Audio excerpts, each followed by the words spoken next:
Last week, Evil Tides of Saltmarsh Moon. You guys had returned to Saltmarsh after recovering some stolen research, and discovering some dark secrets, related to the town and the region's past.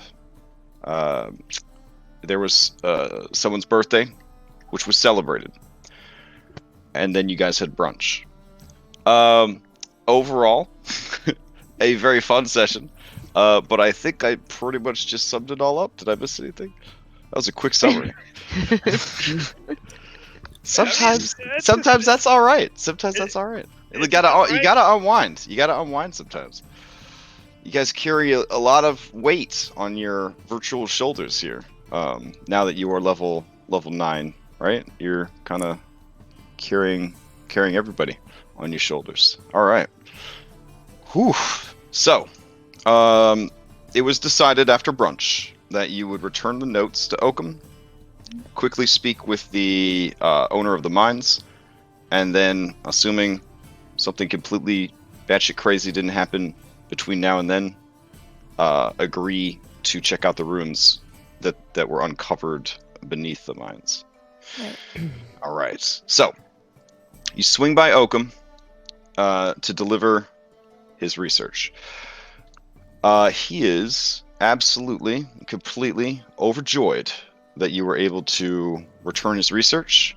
He had heard word on the street that Kelladek, the wizard, was offering to buy the research, and was not so much worried that any of you would even be tempted by that foul wizard's blood money. But that you might be in danger just for having it. Which does make you feel a little uncomfortable about giving the research back to him. Maybe. I don't know. But he's definitely ready to take back the research if you are willing to return it to him. Yeah, I'll hand him the research and tell him I'm sorry we weren't able to retrieve all of it, but we did explore an area that you hadn't explored yet, and I will flip to the page in my notebook and show him the ruins that we discovered. Oh, and we'll have yeah. like the map and a detailed drawing of the coffins and so a couple of sketches of the two merfolk spirits that spoke to us. Okay. All right. Looking at the sketches that you did of the ruins, he's very excited. These are elven in nature, yeah? I believe so. It's so fascinating to me how many different cultures lived, or at least tried to live, in this region. Most so unsuccessfully. It's a true marvel that humans, as simple as they are, and he kind of blushes as he says it, managed to outlast elves and even dwarves in the region. But perhaps all of that is tied up in these dark secrets that we have unearthed. You see, yes, what you found is not an isolated incident.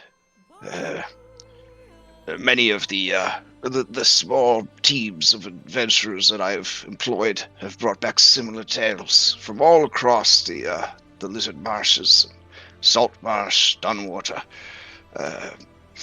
even areas as far inland as the forest north of Daggerford. It seems that the prosperity of this region was not purchased lightly. Not lightly at all. I fear for the future of our city and the region. I worry that the foolishness, the desperation, and the greed of our ancestors may have damned all of us and even those poor natives, the lizardfolk, who, as far as I could tell, had nothing to do with any of this. They're mere bystanders.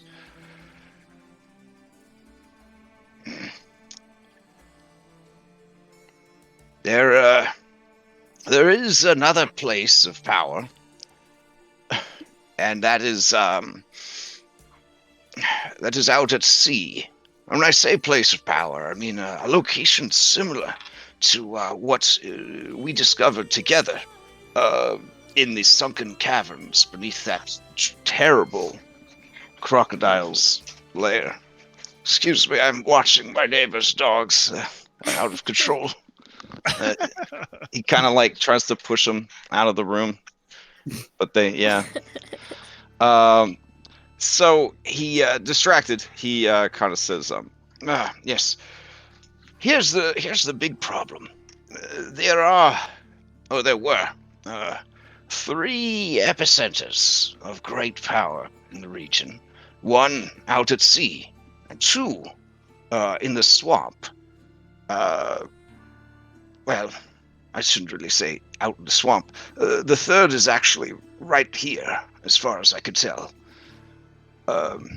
I have been unsuccessful in getting anyone to investigate further, but it's my belief that there's something going on beneath the city.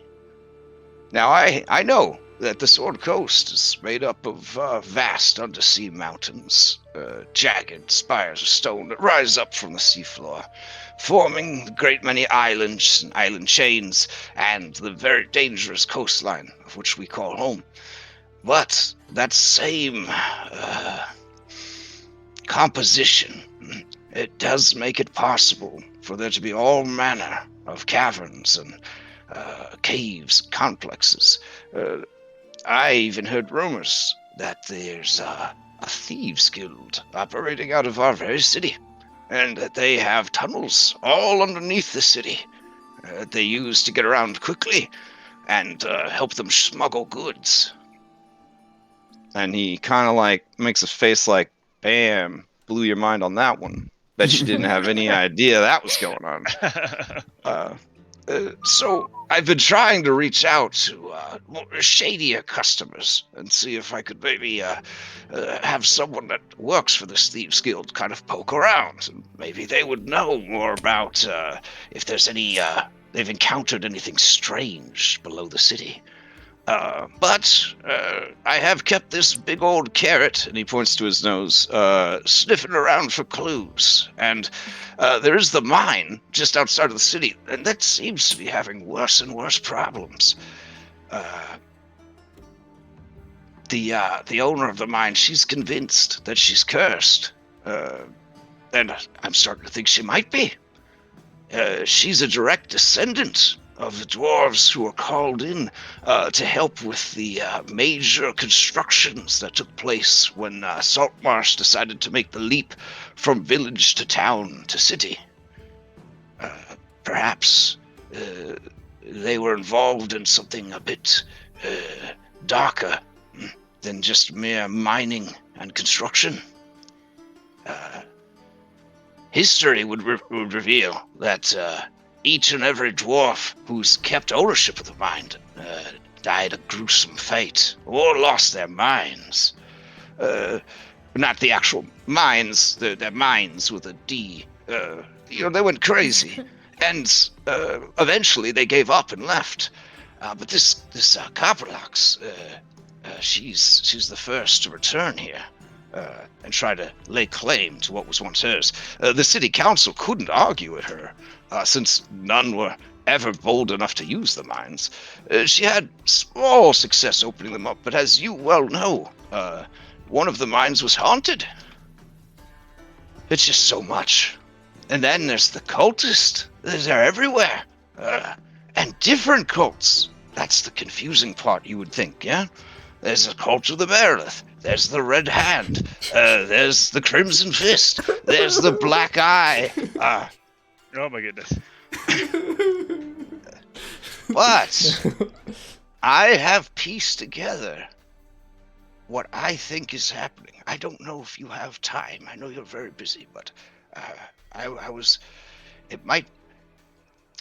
I might not be around much longer with this sort of information.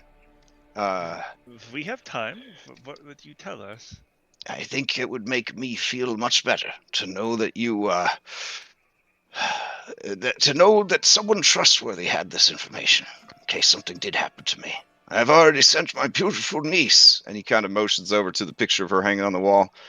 I've sent her away to stay with friends somewhere else. I dare not even speak it aloud in case I'm being watched.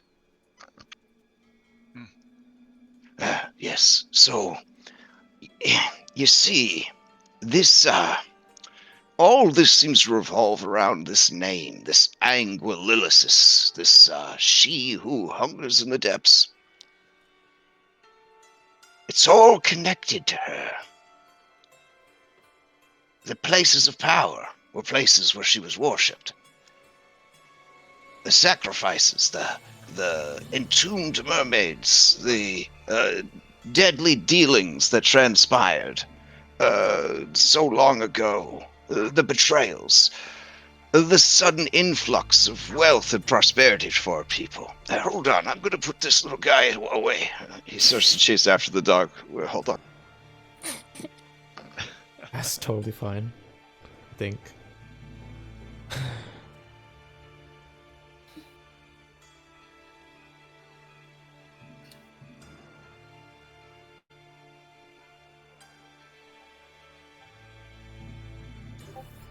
Yes, sorry.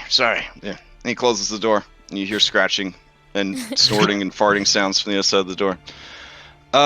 Yes, where was I? Yes, it's all related to this creature, you see. The Sahaugen worshipper.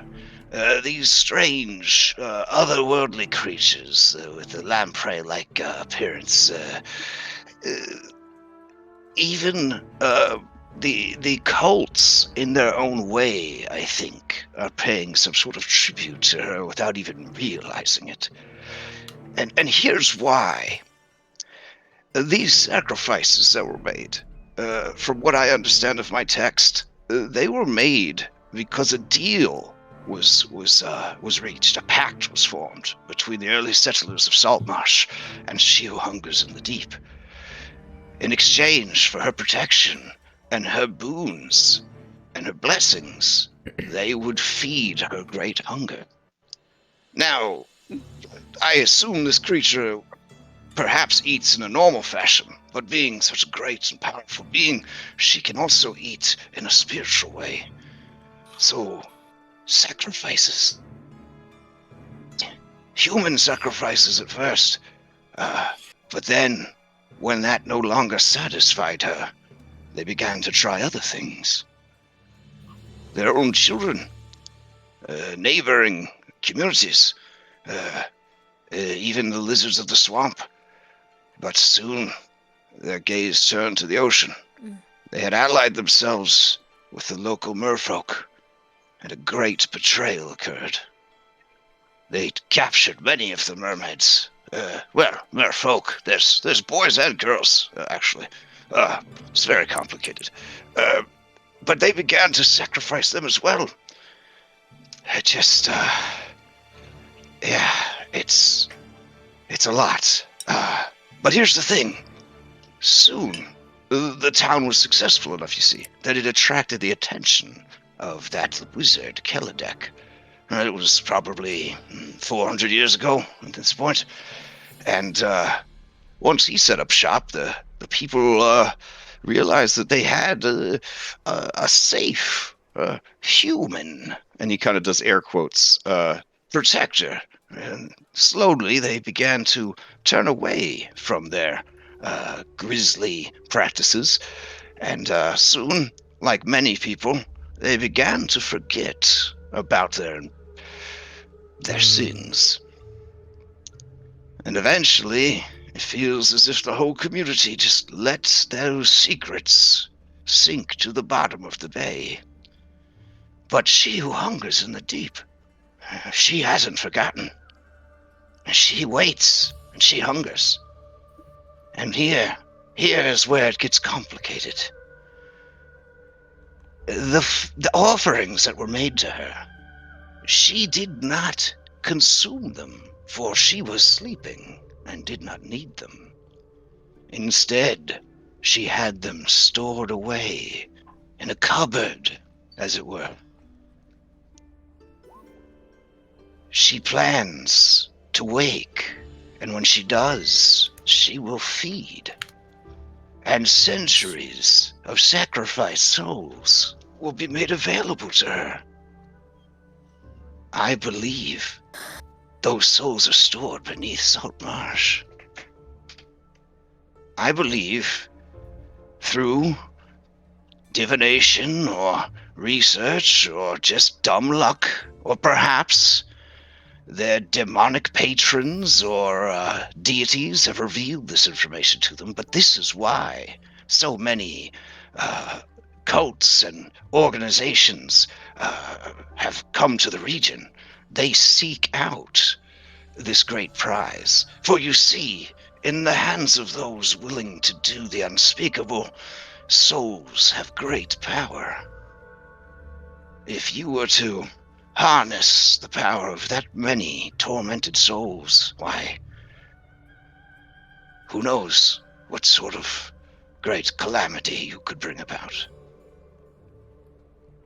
Is there like a thunder strike outside? Oh, for sure. Yeah, because the rain's still going and all that jazz. Yeah. This guy definitely seems pretty shook by his own idea. I mean, But he kind of looks to you guys to see what sort of impact it had on you guys. I think mean, I'm finally starting to get it. yeah, even as a hobgoblin wizard, I'm a little shook too. That's not great. Do you have and it seems like maybe we should go into mines to find this, but do you have any other better information as to where we would go? This seems pretty bad. The underground is controlled by the Thieves Guild, so I've had no luck investigating beneath the city. And my theory that the mines might lead there has brought me no resolution, as you're the only adventurers in the region who were brave enough to even go into the mines in the first place.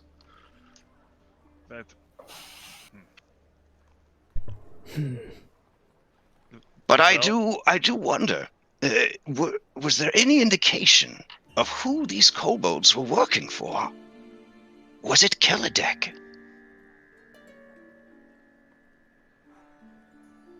I don't think we know, right? No, well, there were the human boot prints, right? Or there were some boot prints, so there was definitely non-kobolds there as well. I apologize. I almost called you a kobold, but you're not. You're definitely a dragonborn. Only other thing. That's fine. Some dragonborn even wear boots, as weird as that sounds. Yeah. Yeah. I don't think we know. But they got away. A shame. If it was just Kelladek we were dealing with, I'd say we could ignore these hangers-on, these wannabes, the cult of the Marilith. Give me a break.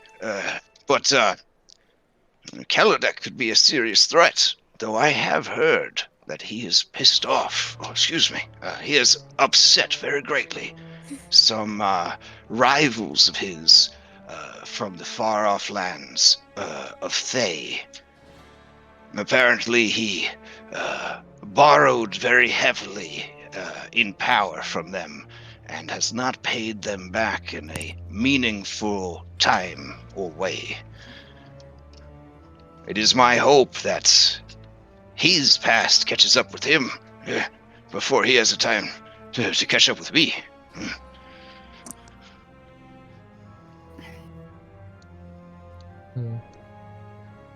But now that you've returned my research, I will do everything I can to find more information for you. And if you bring anything new to me, that would be greatly appreciated. If not, I entrust this to you, Miss Payne. And he takes a small, ledger, out of his vest pocket, and he hands it to you.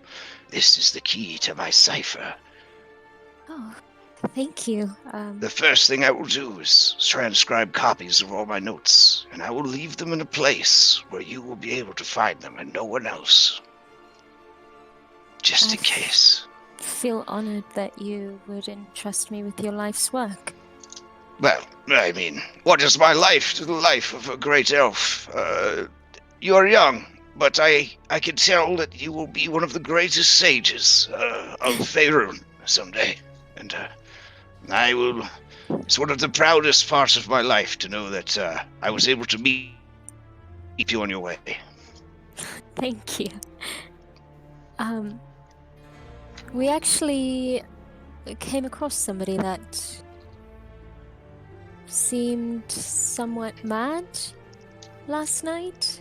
Oh, and yes. I'll look at Tari. What? You see, she who hungers in the deeps is what modern sages and arcanists would call a great old one. A primordial being, or perhaps a star-spawned creature of great and immense power. Essentially a being so old that they saw the birth of the world itself and the gods who came to rule it.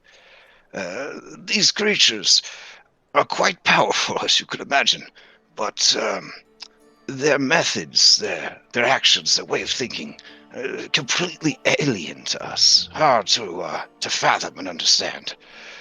Often, they simply seek what we all seek, food, procreation, dare I say, power.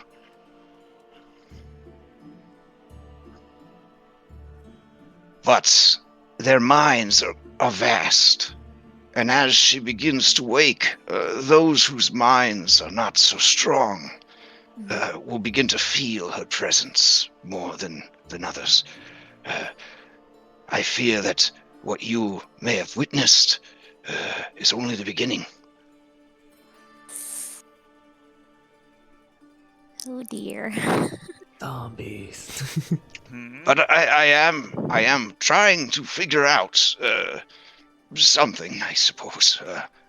It would be ridiculous to try to fight such a creature, but again, perhaps there's something we could do to either prevent her from rising, or I don't know for sure. I need more information. Well, we can definitely continue our research.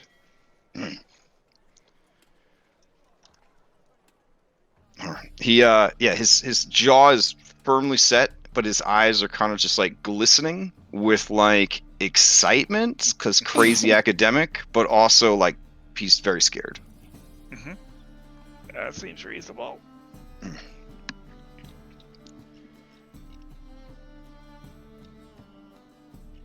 So do you suggest that we start in the mines then? In your educated opinion, where would we be of the most service in starting to unravel this evil?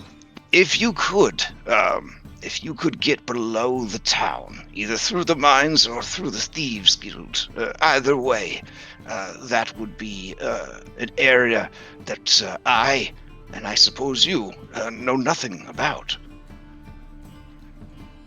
That is the last piece of the puzzle, as far as I can tell. Well, we should start down there as soon as we can, I suppose. And I'll look around at everybody. Yeah, let's go down the mines. Especially we have Mr. Thogrum. He's very good in mines, I hear. Let us, maybe you can help us with the stone stuff. You know, my daddy was a miner. Way back when. And his daddy before him. Oh. Well, this sounds very good. I not know much about stone, but you seem like you know how to get down. And I just want to remind you that I still have the sending stone if you need anything. If you fear for your life, please call on me. and I will come. I as don't soon want as to. possible. I don't want to trouble you, or Or if you find anything out that you think is important for us to know. do you perhaps know a place that even the Archmage Kelladek would be afraid to reach out for me in? Do we know a place? Guys? Wherever we are? Wow. I don't. His eyes kind of sparkle. Are you inviting me on your adventure? Oh, I mean, I'll look around to the group with questioning eyes. I mean, I don't know if it's No. necessarily the safest place right now. Yeah, though. Theros, you think back to working for this guy. It was Yeah. it was a lot. It's a lot of babysitting. It's a lot of babysitting. Yeah, Ferris just like he rolls his eyes and kind of like it's like it's not my call. It's not... But he has discouragement on his face. Oh no, Mr. Oakham, with your ciphering, your place is clearly in the ivory tower, and we need to keep you safe there. Your mind can't be lost to the world. Well, I don't know about any ivory tower, but I'll stay here in my my house, and I will continue to study.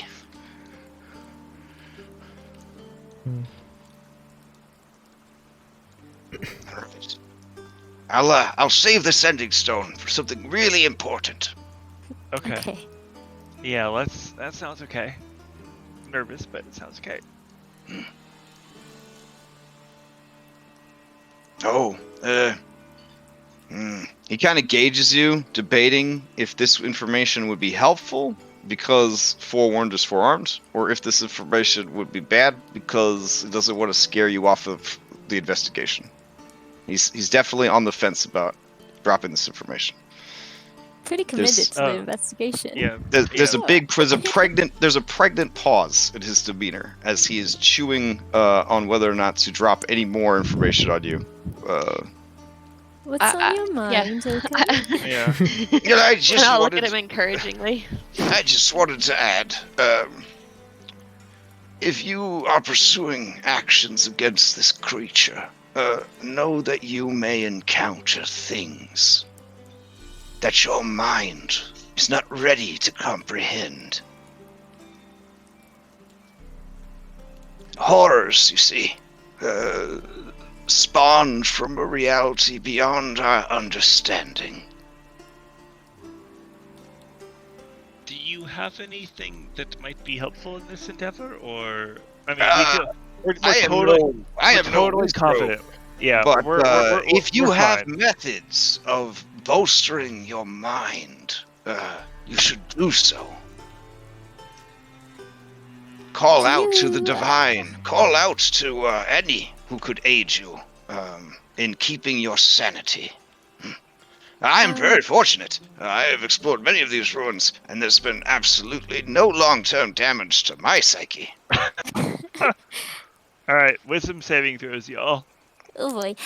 I'm really good at those, you guys. As am I. As he says that, Pharaohs, you feel a pain in your chest. You feel a pain in your chest. I just remembered you mentioned before we went out to go get your research that you may have maybe an item that could assist us in our future endeavors? Oh, yes. Hold on just a moment. Where did I put that?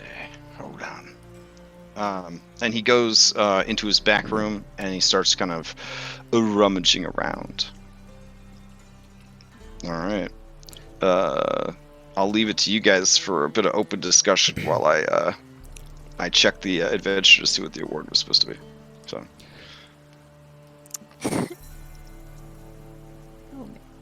I feel we should go talk to Welgar. Can we send him with Walgar? Is Kelladek scared of him? I don't know. I kind of no, feel we bad could- leaving him. No, yeah. Well, I'm saying we should go talk to Walgar because we're gonna go down To into help the us? mine. Yeah. If we're about to, if the goal is, in my mind, is it to release these ghosts, like the spirits that are locked in wherever they are.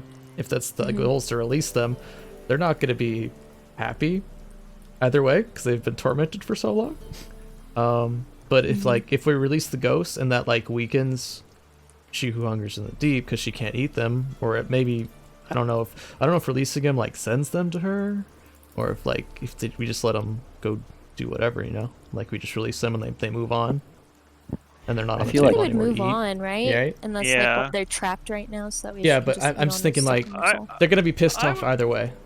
So I if we can would find a way to honestly- like defend ourselves against ghosts. I mean, I would just go into the mine. We're like 9th level characters right now. Super Like- powerful. Yeah, we're pretty powerful, and we have a cleric.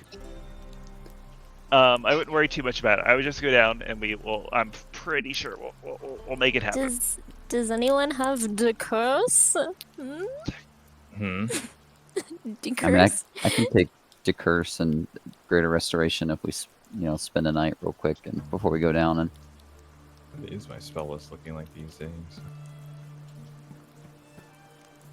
but we only have so much of it.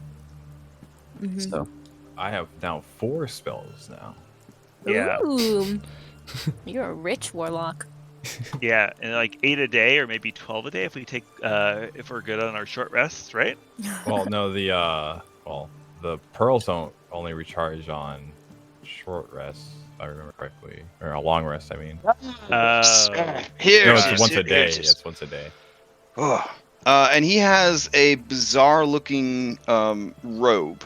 The robe is kind of a standard navy blue travel affair, but it has all sorts of patches sewn into it. And he says, this is hard to find nowadays, but we discovered it in one of the ruins. This is a robe of useful items, and I have resisted the urge to pull a single patch, so it's just like when I found it. Uh-huh. Now, you see, each of the patches indicates what it's capable of creating for you. So there's a dagger, and a bullseye lantern, there's a steel mirror. he starts kind of pointing out, Here, you could pull this patch off, and it will turn into a horse. Wow.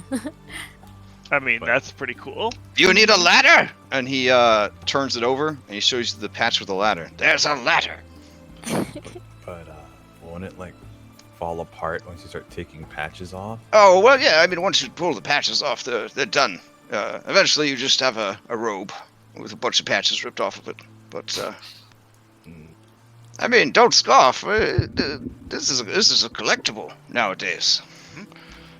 And if you are after financial recompense, He kind of moves the robe around his hands, and he shows you a patch that displays 10 beautiful diamonds Oh, Could come in handy. in like a little bundle, like a little pile of diamonds. yeah, that's nice. and it even can help you out when you're getting your butts kicked. And he shows you a patch that shows 4 basic witch healing potions in like a little to-go drink tray. Yeah. There's actually 2 of those. That's 8 potions. Okay. Thank you. And it does not require attunement. Oh, nice. hmm So I'll let you guys suss it out. But here it is. I wish I could do more, but I spent all of my remaining petty cash to get Olivia out of here safely. No. This is amazing. This is more than we could ask for. Thank you. Yeah, this is very good. All right. Well, good luck.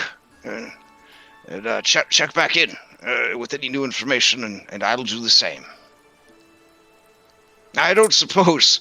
And he kind of like wipes his hand nervously across his brow, his big old bald brow, and he says, I don't suppose any of you are affiliated with the Thieves Guild, are you? Because if you could get me in touch with someone, and I could just explain to them how important this is, maybe it could all work out. Or not all work out, but it would definitely make things easier. Go. What? Huh. Whoa. Are you really... Did you bring Ebenfang with you to this drop-off, or is he off with the babysitter? I imagine. Because I think he would bristle at these accusations that his servant would be any kind of thief. So, might talk to Gellin, but you didn't. Primortar. I mean, I could talk to Primortar about, getting some thieves arrested. That guy lives for the law. He does. Indeed. You gotta be fucking kidding. What? No. Why? Is there something I don't know? No, it's fine. I mean, he was the #1 sponsor of the Godsman's Ball a few months ago. He donates to the widows and widowers of the Gods Foundation. Actually, that seems like the kind of thing a guy would do if he didn't want you to know he was a criminal. I wonder how many people he's actually thrown in the pound. An interesting choice of words, to be sure. All right. Well, the best of luck. Meantime, Mora, watch over you as you go forth in this great endeavor. all right. Thank you. And so you guys head back out into the rain. It is midday at this point, I guess, because long brunch followed by quest turning. Do you want to head over to the peeps that own the mines real quick and get that taken care of, or do you want to go in a different direction? Well, going to the mines assumes we're going down into the mines, right? Correct. Yeah, Yep. let's go. Yeah. Okay. Let's go head first without any preparations at all. Well, that's Nikolai, why I'm you lead the asking. way. If you wanted some preparations, or if you wanted to go let this lady know that you were willing to do it, and then needed some preparations, because you could always talk to her and see if she has more information. Oh. Sure. I mean, I wouldn't mind taking a long rest before we Okay. get on our So way. let's assume you go and speak with her, and then you go ahead and take a long rest and whatever preparations you need. All right. So her office is located south of the town. Mine is just outside of town and a little south. Headquarters are located in town, though, because it's through here that they do all their business dealings and whatnot.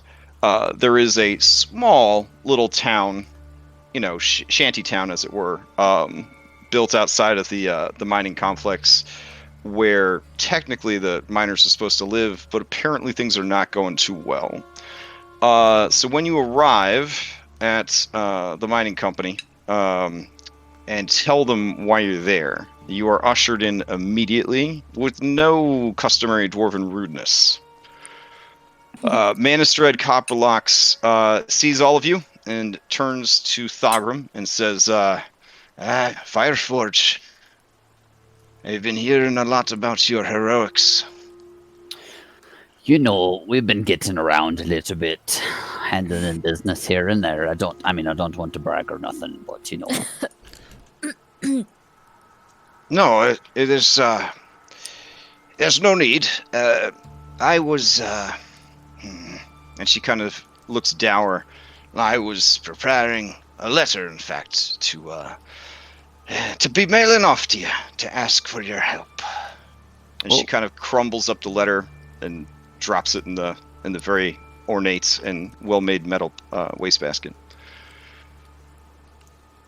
But you're here, so Moradin must have sent you. So. Gone for you. Yeah. But that's okay. I get where you're coming from. Not that Moradin would ever turn you away. So, I think the rumors might have been true. I think my kinsfolk did something pretty bad. Nothing's working. Family be like that sometimes. Well, this is a bit different than your uncle who won't stop drinking at every wedding and tries to grope the bride. This is, I think they made some sort of fell deals, you see, with, powers beyond your imagination and horrors beyond any possible sane, acknowledgments, etc., etc. At least that's the stories I've managed to get from those that have survived. First, it was the ghost, and that was a big enough problem. You handled that quite well, and discreetly, I might add. But then, I finally got everybody's morale back up. I sent them back in there, and I said, we're gonna see what's down below. So we cleaned up the mines, what you, exercised, and headed deeper in through them blasted tunnels you made. Yeah, tunnels and stairs that wound down and down into some very wet and dank caverns. Choked they were with more of them webs, just like what was there before with the ghosts and the spiders. Oof. But knowing, no offense, that you all were able to handle it, I was able to convince another group to go in and give it a go. I never saw them again. Oh. I convinced a couple of my boys to go in there and try and see what happened. 2 of the 5 returned to me. I don't want to say that they're stark raving mad, but they've been sent back east. It seems that this closeness to the ocean isn't doing them any kindness. But before I had them sent away, I caught one of them eating his own hand. He had managed to get all the way up to the elbow before we had to knock him out. The other, he kept saying that he could see things crawling beneath his skin. No, thank you. I pour a small amount of my beverage onto the floor for Haxel. So, it's pretty bad. I've sunk all my personal wealth into this, but coming into this town as dwarves in a human coastal city and trying to go up against the well-established, culturally appropriated dwarven anvil, and she kind of smashes her fist into the desk. Plus, there's this new bloke in town that's brought his kobolds with him or something. Oh no. There's too much competition. I thought, sure, we can't corner the market on selling goods, but we'll be the only place in town to get local ore. Well, you can see how that's worked out for me. All my craftsmen have quit. All my merchants have returned to the east. It's really just me here now. I've given everything I have to the servants of Joachim, hoping they can earn me enough money to close up with some dignity and get out of here.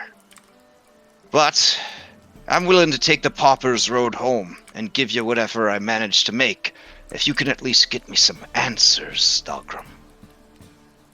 Well, I reckon we can do that for you. I don't want to see you run out of town or nothing, but we'll definitely take a look at it. I mean, I think we were kind of planning on heading down there.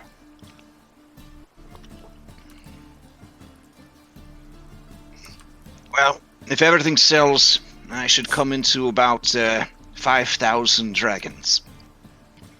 If you don't mind me keeping, say, 500 for closing up shop and moving back home, you can have the other 4,500 split amongst you and your allies. As far as the deed to the town goes, the deed to the mines, I'll be handing that over to the town itself. It's their fucking problem. Yeah, I agree with you. I think it's probably not the best thing.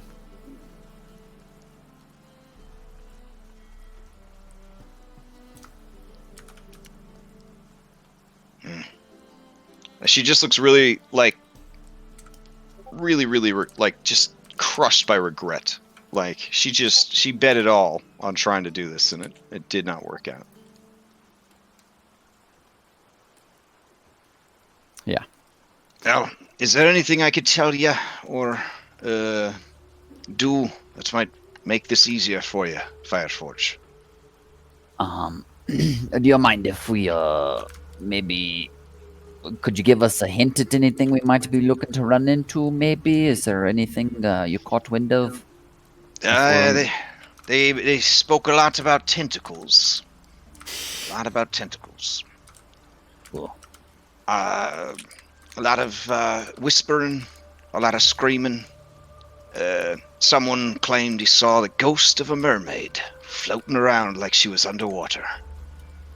She screamed at him, and that's when 3 of them just dropped dead right there on the spot. Oh my gosh. Well, that doesn't sound great at all, though. Well, let's go find her.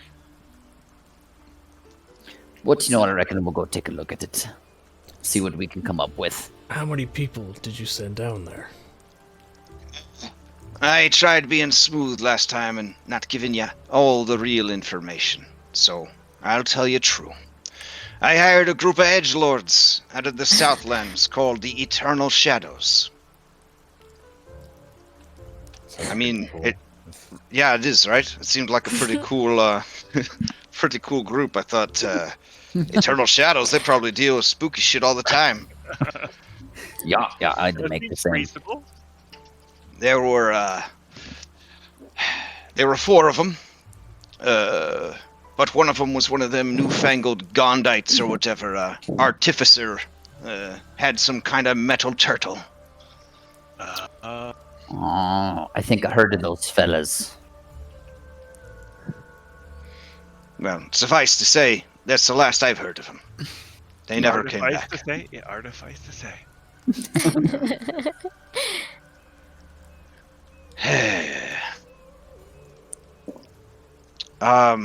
But yeah, and then I sent down 5 of my own to try and follow up.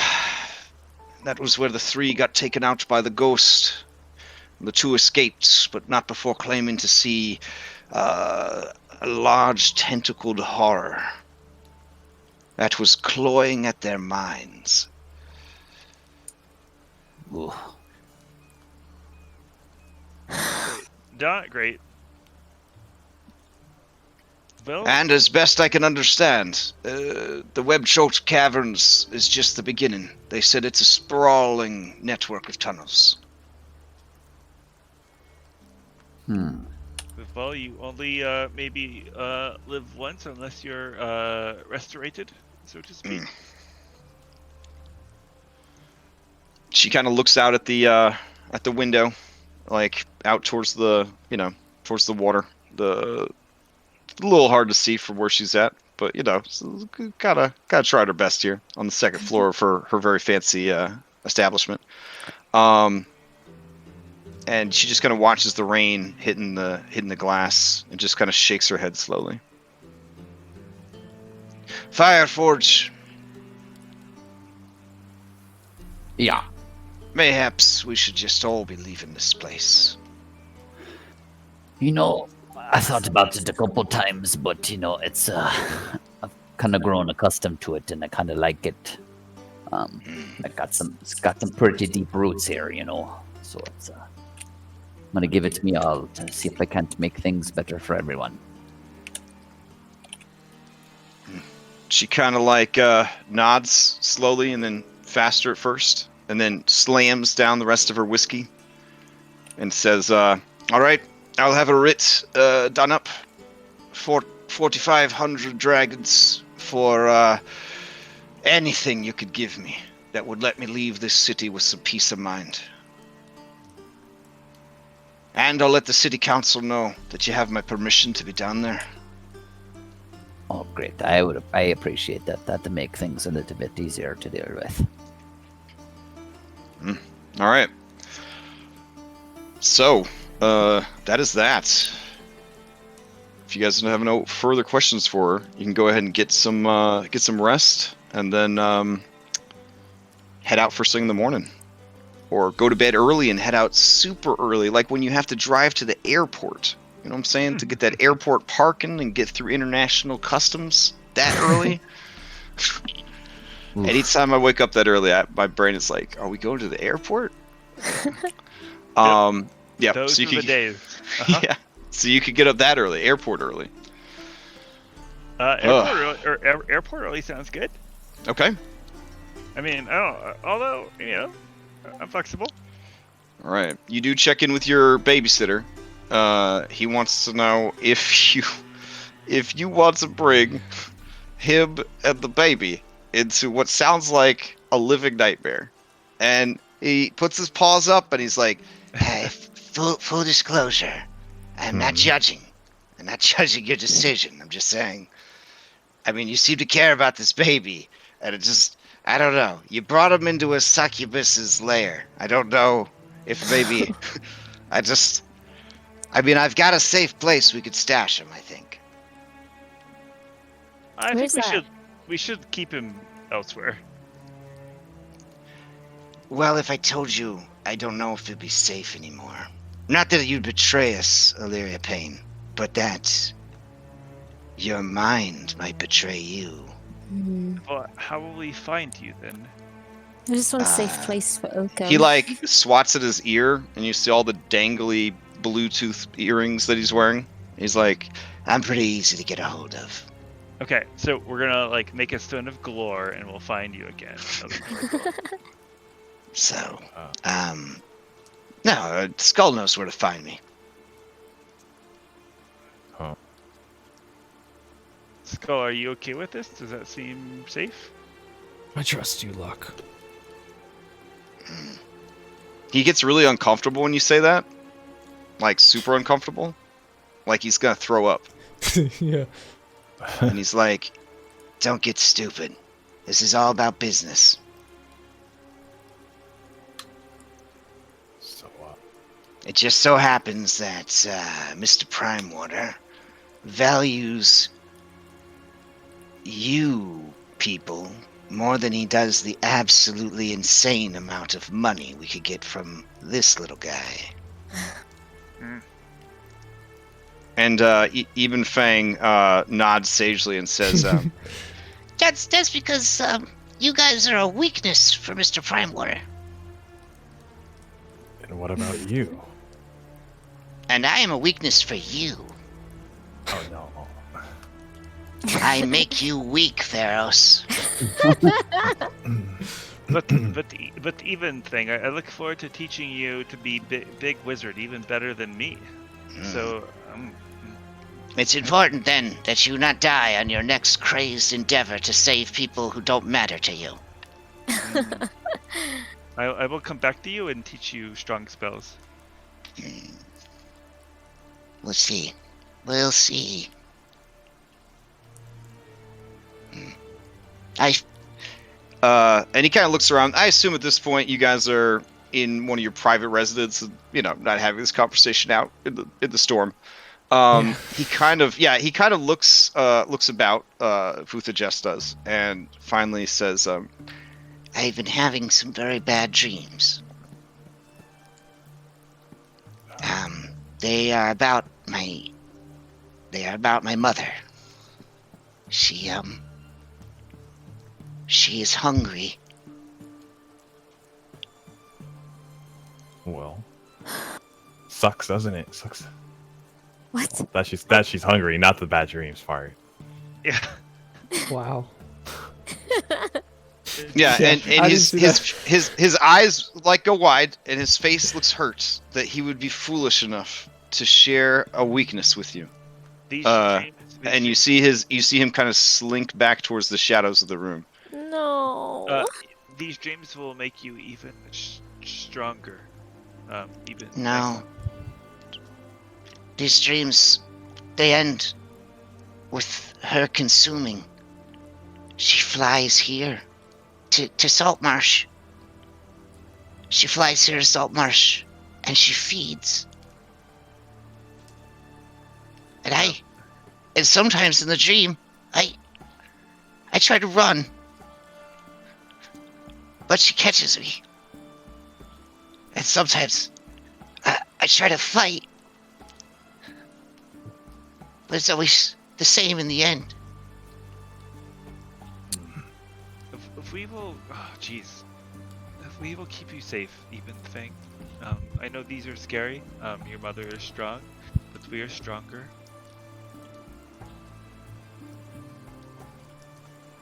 And also, we'll teach you some kick-ass things that you can throw against people that will make you awesome. But how do you stand against something so big and so dark? Something that could just eat ghosts. Well, first off, lad, you A stand lot on your brave. feet, and you do it with the people next to you. Yeah, and even you have hurt me many times very significantly, and I think I could deal with Mother. You are Okay. very strong. Give me, cause Hobgoblin, cause Wizrobe, cause Greg. Go ahead, give me the social skill of your choice. Well, no, not intimidation. Give me now intimidation to look tough. So give me either intimidation, persuasion, or deception with advantage to see if you can sell this load of malarkey to this baby. To ease his mind that you could take on his ancient black dragon mother. All right. All right. Give me like 10 seconds. Okay. I have to check something quickly. It's not a saving throw. Yeah, unfortunately. Oh. For sure, a saving throw. All right, we're gonna go with persuasion. Okay. It's not good. We'll see what happens. Okay. All right. His eyes sparkle, and he moves forward, and he places a talon on your hand, and he nods at you.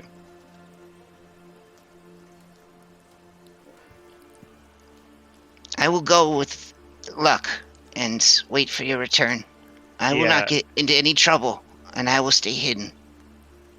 Yeah, and I was actually looking at the thing that Anthony mentioned as well, so I'll go with the plus. Oh dang! Plus Yeah, 5. add it to make it 22. All right. Yeah, he feels much better about the situation. Okay. All right. Nobody could be that confident unless they really were that strong. That's what he thinks. Okay. All right. So, you guys settle in for the night. Any last business before you head out in the early morning hours? I want to see if I can Oh. find any wax. Sure. Like a side of, so like a fist. Earplugs? Yes. Okay, Yes, fair her. enough. And I want to get like a flask of seawater. Okay. Those should And both if be we very go easy by to acquire. Surfer Thor, God, that whole area. If we go past that whole area, I want to get it sanctified, or maybe Thagrum can sanctify. Well, I was it for gonna me. say I'm definitely gonna go to Welgar, so I don't. Yeah. Okay. I'll give it to you, Skull, and be like, would you get this blessed by His holiness? Yeah. Absolutely. All right. I'll also, I mean, that like a suggestion of earplugs is pretty amazing. So I'll grab a pair. Well, yeah, I got some for every. I mean, I was thinking of fist size would be enough for everybody, but. And I'm gonna write a letter to Ada as well, just in case we don't see each other again. That's fair. Crash, I'll send you like a slightly erotic letter later tonight. All right. I look forward to it. Do we get to read this? Do we I'll all? put on my old lady nightie while I read it, and my hair curlers. So. You moo. Yeah. So if you guys intentionally deafen yourselves, you will be under the effects of a deafened status, which in 5e is not the end of the world. But it does require some additional role play on your part because you won't be able to freely communicate to each other. So just gonna keep that in mind. But it could protect you from sound-based attacks. I guess if like on our way out, I'll say goodbye to Luck and Ebenfing. Like, I'll see you guys again, and I'll pull off my last signet ring, and I'll like have them hold on to it. It's like, can you hold on to this for me, Ebenfing? He looks at it appraisingly. He bites it. I feel like if I was a noble, I'm forgetful enough that I would probably want to have like a bunch. But then there's the downside that if you had a bunch of official signet rings and you did lose them, that somebody would then use them in a bad way. So, yeah. All right. Yeah, he takes it from you, and he adds it to his little fanny pack. That is his travel hoard. And I'll talk to Luck. I guess he looks nervous at the ground. It's like, I guess I'll see you when I see you. Have you given any thought to just leaving? A bit. Haven't you? Yeah, but Saltmarsh is actually pretty good to non-humans. I mean, I get it, the Dritz and civil rights movement, yada yada yada, but that's the surface, you know. But beneath the surface, it's hard for people to kind of let go of the past. But Saltmarsh, they just kind of take everybody as they come, you know. True. They've been good to me. Same. I like these guys, and I like feeling needed. And I don't know exactly what's going to go down, because despite my best efforts to stay informed, everybody's just convinced that something bad is going to happen. But I have noticed a lot of people getting ready to head out of town. Maybe they feel it, like rats on a sinking ship. And I have noticed a lot of people going completely bananas. That's a fruit from Schultz. You say crazy people are bananas because they're kind of a silly fruit because they're kind of shaped like a dick. And if you don't peel them, they taste real bad. And then you could throw the peel down and people will spin out. It's like a real popular thing in the dinosaur races in Port Nyanzaru. You throw a banana and you cause the other guy's dinosaur to spin out. It's so that's what that means. So there you go. You got a new one for your vocabulary. Bananas. Banana. Mm-hmm. No. You can't just be one banana. If you're one banana, then that's going to be confusing. Make sure you say they're bananas if they're crazy. Okay. But it's pretty insensitive to make fun of a crazy person. But you know, we're in private company, so I guess it's all right. Yeah, just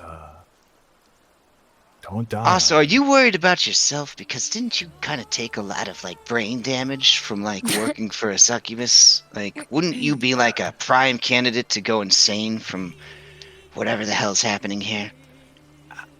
I don't like to think. Let me see your hand. How many fingers? Have you eaten any of your fingers yet? I don't think I've eaten any of my fingers. What? All right. He like holds it up like, what are you talking about? But what I'm talking about is they found two guys down at the docks. They died choking on each other's guts. On each other's? Yeah, like the worst 69.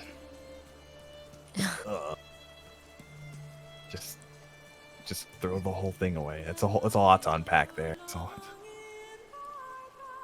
But from what I understand, it's happening everywhere. It's happened to animals too.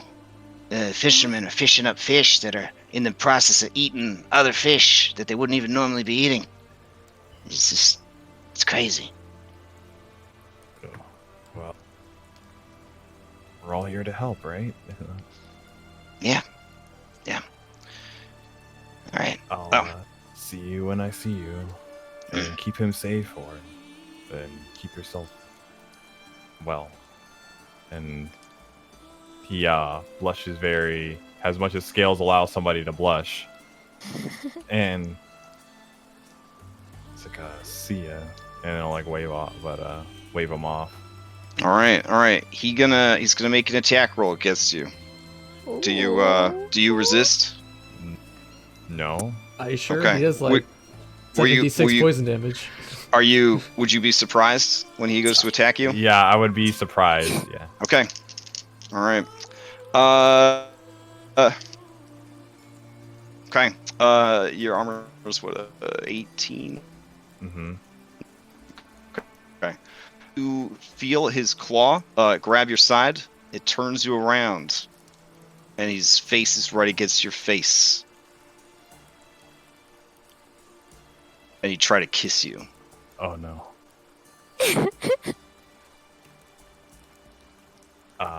Sure, he'll let it happen. Oh, all right. You hear Eben Fang kind of throw up in the corner.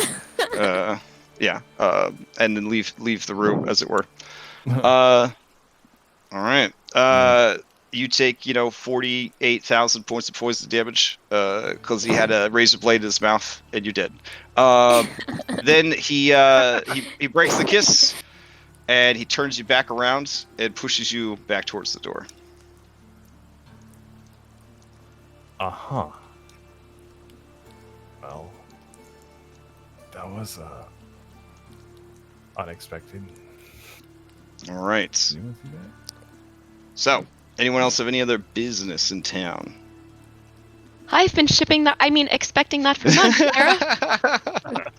Good, oh, you all saw that. Oh. No one saw that. I saw that. I didn't see it. All right. You do whatever last minute shopping you need to do. Skull, you head by the local temple of Surfer Thor. And what exactly are you hoping to get when you head over there? Basically, just advice on dealing with angry ghosts. Oof. Okay. And to get this whole seawater turned into holy seawater. Okay. With the stuff you've been doing for the town, he would gladly cast ceremony, which as an NPC cleric he has to keep memorized at all times. So yeah, he will make holy water for you. And then he says, you just need this, nothing else. About to go under the city. I'm sure you've heard people going crazy down there. Yes, we are administering to many who have suffered in their minds. They are all supernaturally driven to feed, sometimes on themselves and sometimes on each other. What is it you hope to find beneath the city? Solution to stop this? Well, what do you think that this holy water will do for you? This is for Tari. He asked me to. She has a plan, I think. Well, holy water, not as great as it used to be. I chalk it up to this Raven Queen and just the increasing in power of the undead. But you could use it to consecrate in this small way. Some burial site or remains. It certainly would help more than doing nothing. So, let me see if I have any extra I can give you. And as he's kind of rummaging around, trying to find it, you can ask him any questions you might have, I guess, about fighting ghosts? Question mark. Yeah, it's restless, like Okay. how to protect yourself from spirits. He gives you the rundown. Protection from good and evil, keep you safe from possession. You definitely want to have ghost touched weapons which is to say magical weapons. He assumes that you have such things. If you don't have magical weapons, you would at least need silvered weapons.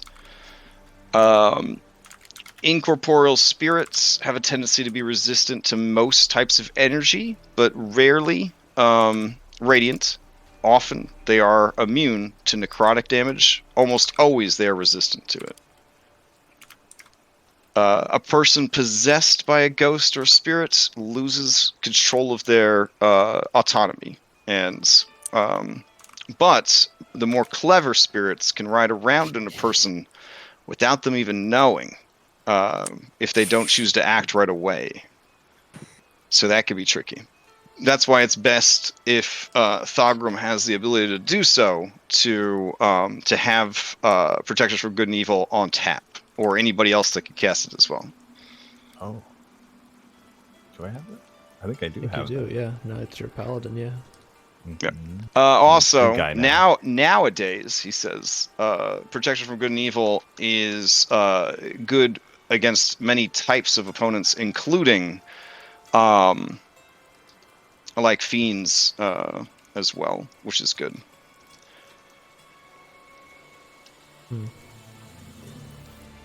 Okay. Yeah, that's basically what I wanted to know. Okay. Altogether, he's able to provide 4 more bottles of holy water. So you have 5 bottles of holy water altogether. The one that Tari asked for, plus the 4 that he had on hand.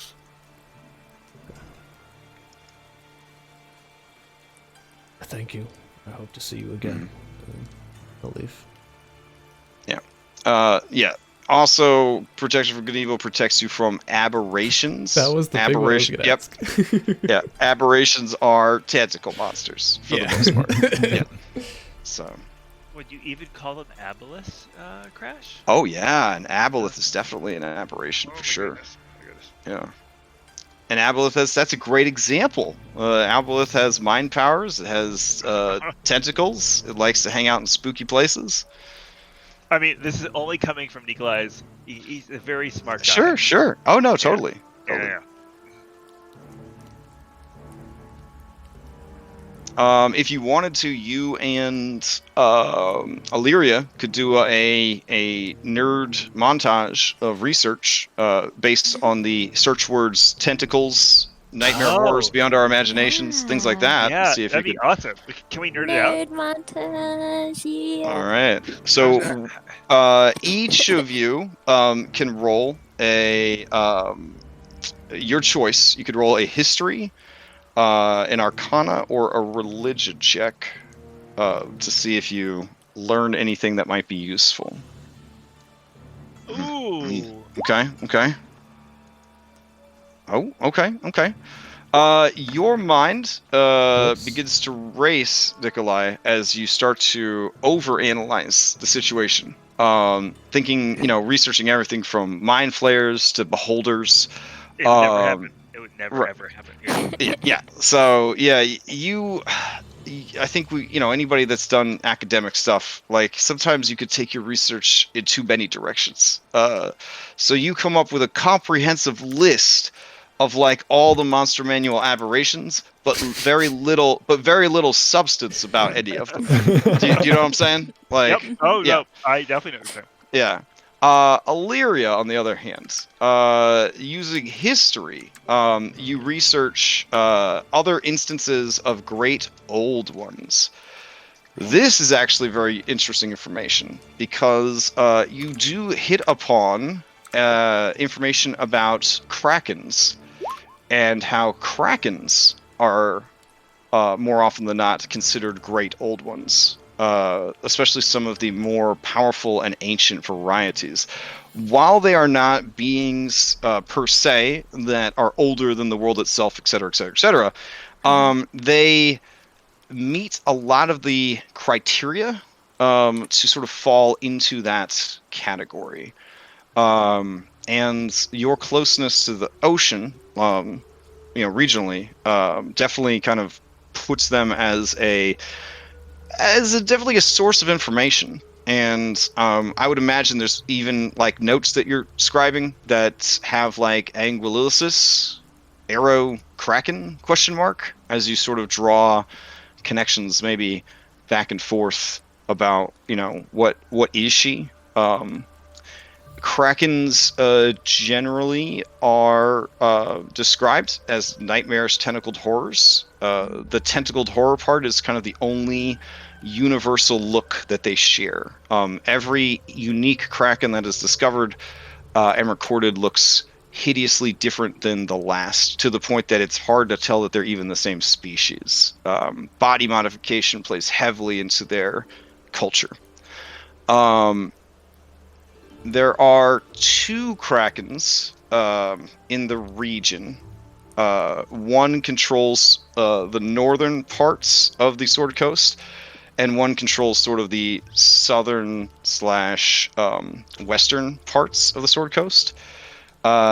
Based on the salvage run that you guys did, you probably encountered the one from the south.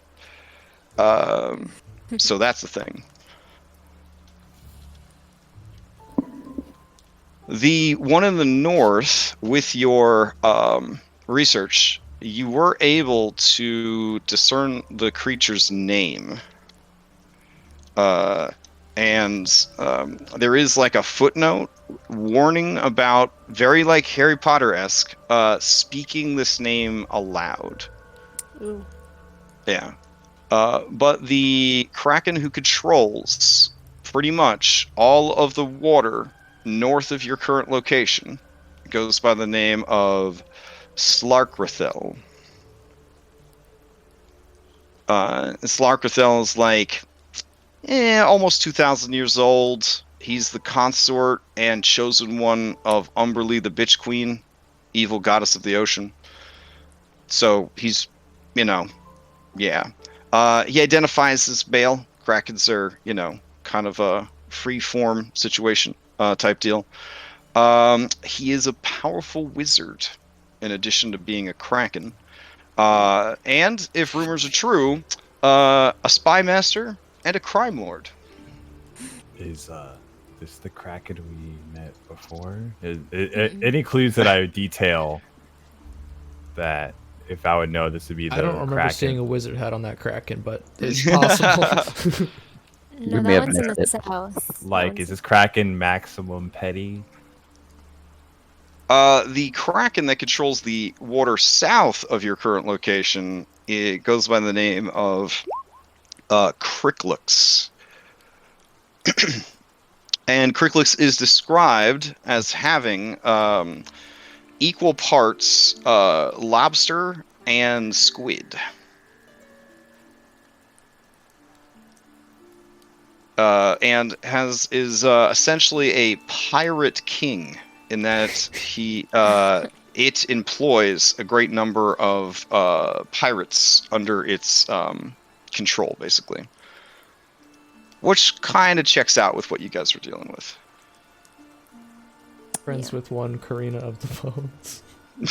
Yeah. Yeah, Right, that a was nice pirate actually adventure, in the histories. That was not in the histories. But yeah. So that's a whole thing. What else do you find out? Mostly that historically, before warlocks became super popular, the most common way to be a warlock was, of course, sell your soul to the devil. But there were those who wanted to approach things from a different direction. And so they reached out to a place called the Far Realm, which is another plane of existence.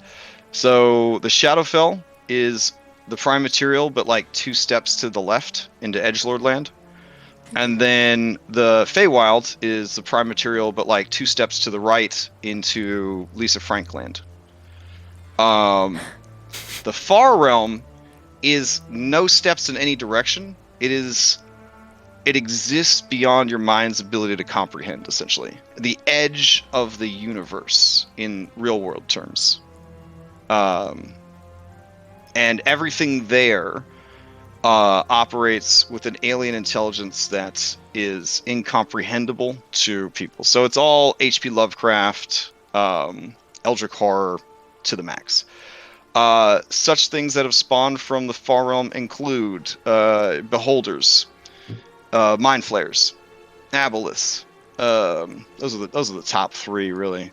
There's an entire race of worm people that go around like stealing bodies and building entire empires and like colonizing worlds, but we don't think that's happening in Faerun. So, but yeah, it's some pretty disturbing stuff. The unifying theme is that they have all their attacks generally attack your wisdom and charisma. They focus on breaking down your mind and who you are as a person. All right, Fun. Yeah. let's go, everyone. All right. Whew. Okay. So the next day comes, and I will get you guys loaded onto the map.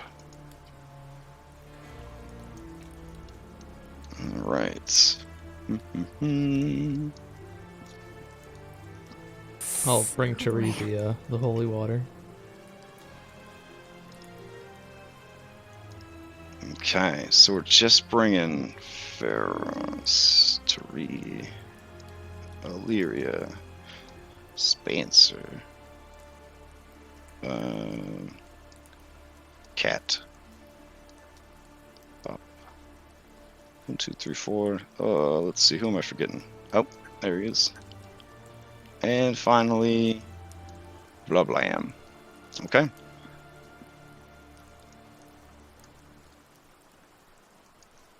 I've been playing so much XCOM 2. I'm like, I want to save right now, and we're gonna go like 3 people forward, and then I'm gonna like save it again. Oh yeah, I've been like save scumming in Fire Emblem 3 Houses because there's so much RNGesus cave. Oh, It's a testament to what a good game it is because I hate dealing with RNGesus like on the level that they make you deal with it. This drives me crazy. Like, just can't we save right now? No. Let's see. All right. says Yeah, the man who you doesn't guys should time be. traveling. Well, that's different because Animal Crossing is sacred. Anyways, all right. This Fair might enough. work. Let's see. Looks good. Okay. Yeah, the mines are no longer spooky, so there's that. Music makes it seem like they are. Oh, my bad. Yeah. I got happy mines. Hold on, I can put on some happy vibes. That'll make it better. And Crash, do we have a sense for where, like, if we were going to go down into the mines, where we would go, or no? We blew up Yeah, you'd go back to where you blew up the thing. So it would be you take your second right, and then a left. There'll be a chasm, and then you should be able to cross over it. You remember? Okay. I almost died. Well, I don't remember most of it, but All right, hold on. Let me clear out for happier mind music. Let's see. Oh no, man! Even Donkey Kong's letting us down. All right. Oh well. If Donkey Kong thinks it's scary, it's gonna have to be scary. So.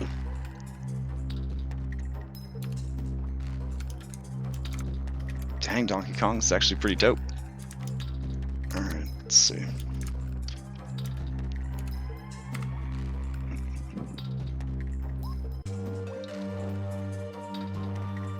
Oh, I'm not that scary anymore. I like the flutes. Yeah, it's a little ominous at first, but now I'm ready to launch myself out of a barrel. So. Flying cat's gonna fly forward a little bit. Sure. Oh, second right. All right, so right here. I think. Mm-hmm. yeah, it would be down this way.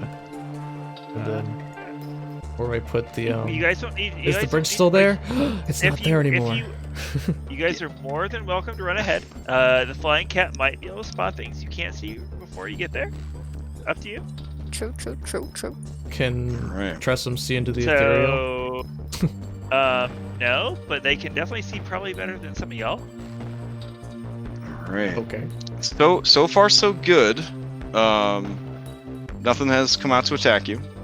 Okay. It's over that way, but they took our amazing bridge down. I don't know why would they would do that.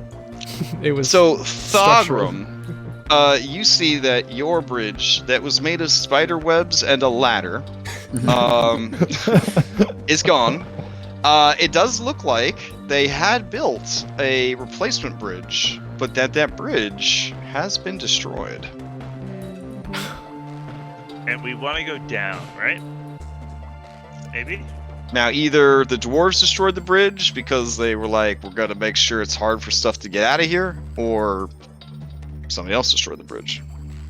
Is there enough like wooden material around? Like, I guess this is like a wooden like Yeah, totally. You could just you gotta do a fabricate. Yeah, I was Or gonna you- say I can just fabricate a hot little bridge action, or if There might That, be another way across. Yeah. yeah, we can look around. We can take a look as well.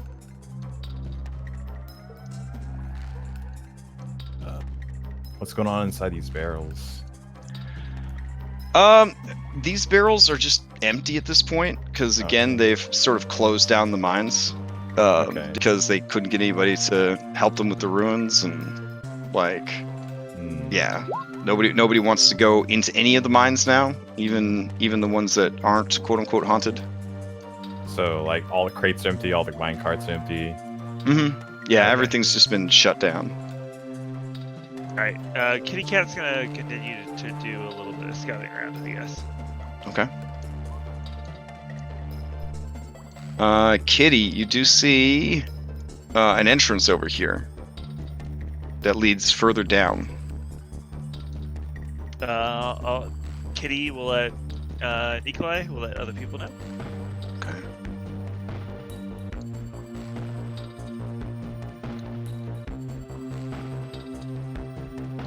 There Alright, might so, be other way to go down. We'll have to. Seems like Thogrum might know a way to bridge this little gap. So wait, who's heavier, Thogrum or Skull? You should cross the bridge first. Those of you who have been here before, it's a little disconcerting to see everything like, I don't know, cleaned up and less spooky. But you do recognize that, you know, this is where Thogrum got stuck going through like the yeah. And this is the bridge that you crossed. There were some mummies over here. And then up here is where there was the boss of the mining operation, Ghost or whatever, like the ghost guy. And then you found like writing tools and incriminating documents and all that jazz.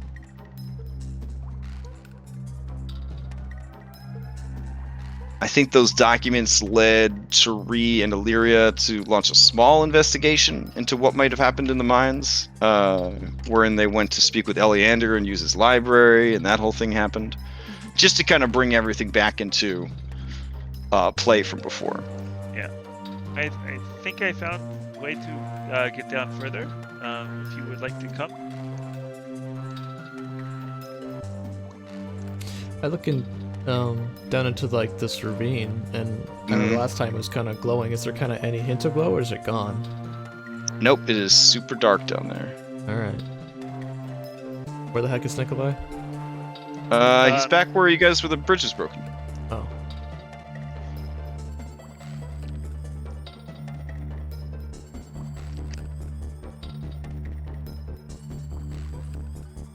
And he keeps telling y'all that he's found a way to go down further. So, do we need to go across this bridge or the other one? I do not know, but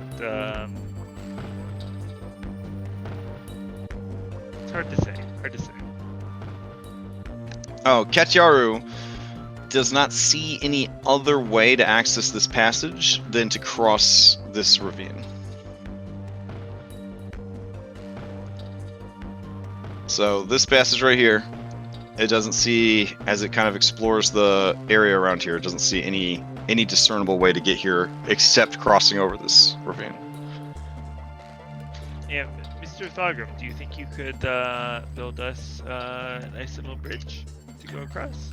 Yeah, it'll take me about a good 10 minutes, but I think I can do it. So, I mean, if this is which one we're committed to, then I'll get to work. Okay. And you want to do wood for this bridge, not stone? I guess it's raw material, so I could use either or.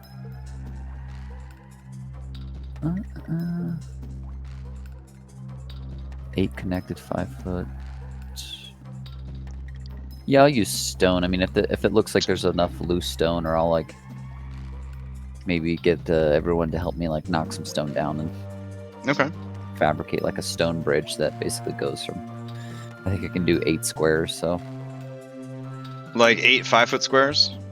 Yeah, 8 connected 5-foot squares. Yeah. All right. Let's see what I could do. 1, 2, 3, 4, 5, 6, 7, 8. Yeah, why don't you put it into the side of the wall here? Yeah, that's what I was looking at. So it's like okay. it's built off the wall, not so much like off the existing like wooden track. Sure.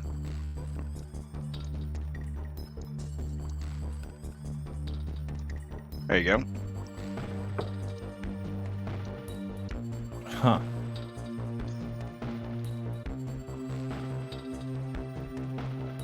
All right. Is this?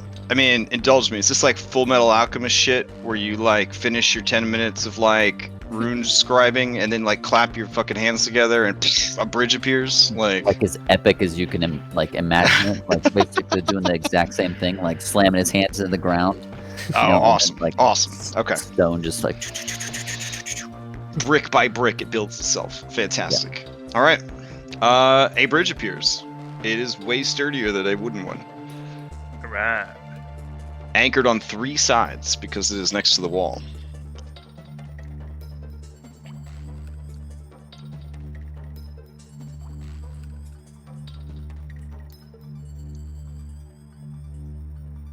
Aw, I see Cutie's token from way back. It's still off on the side here. So Crash. Oh. It is cute. Nope. So currently we can only see the steps downstairs. Right. Yep. It is the edge of the map. You'll hero stack and end up somewhere else. So, just putting this out there, I can cast daylight on myself. It's not concentration. It lasts an hour. If you guys would just like to light this whole place up, or would you rather prefer just like making our way through here as is? I can see in darkness, so I'm fine anyway. From what you can tell, this leads into a tunnel that winds downwards into the earth. It goes on beyond the extent of your dark vision. I'm happy to jump down. Okay. Yeah, so you guys climb down and begin to traverse the tunnels. The tunnel goes for a long way, twisting back in on itself, under itself, over itself, corkscrewing ever steadier downwards. Thogrum Stonecunning. If you didn't know any better, you are southeast of the town right now, Thogrum. You are heading back towards the town. Mm-hmm. Okay. This goes on for about an hour of travel before you come to stairs at the end of this passage. The passage, by the way, looks like it was carved out, Thogrum, by both dwarf and beast. So it's a combination of dwarven tools were used, but also some sort of burrowing creature, possibly earth elementals, possibly mole dog badgers. Could have been any, You doubt that they were using purple worm for this, but they were definitely assisted in the construction of this by some sort of creature. All right, let me find the map. Oh, here we go. So this is a pretty big map. So if everything loads, close your eyes, hit F5. If nothing loads, etc., etc. But I'm going to assume that you guys do follow the stairs down. Yeah. Okay.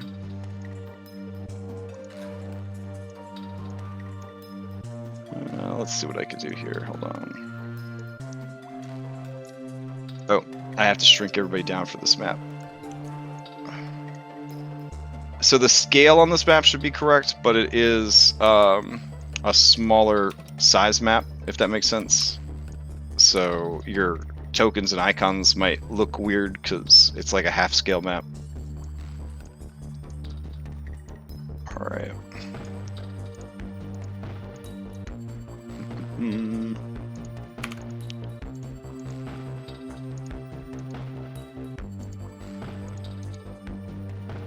All right. I think I've got it set up for you. Here we go.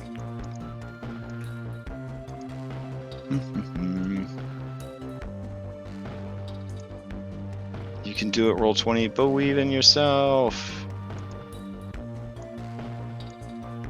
Okay.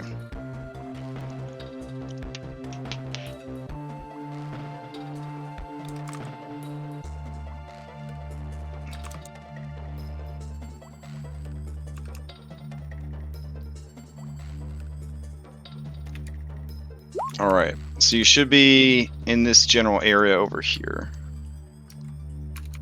At the bottom of the stairs, there is a door. The door seems to be made of lead. Which is a weird choice, Thogram, because lead is a very soft material.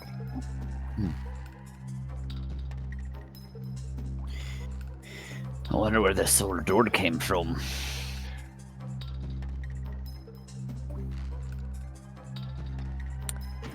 Did you lose somebody?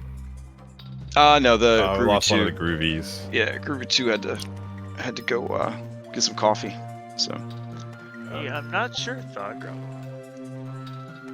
Alright, I'm gonna cast Daylight on my shield real quick. Okay. Are we putting that wax in? Wax? Oh, Well, yeah. the thing is Yeah. that's a lot of the things that I can do to help people rely on them being able to hear, so I don't. Yeah, I just brought it sort of as an in case. I don't know if we want to All right. put it in now, Oh, wait. I apologize in but advance. I'll hand it Okay. out to everyone. I feel like this is very typical of a cat. Crash. Cat Yaru is gonna try and push the door open. Okay, sure. I mean, it's a wimpy metal, but it's still a heavy metal. So yeah, like you begin to paw at the door. You are not electrocuted, disintegrated, or blown up or anything, but you do lack the strength necessary to open the door.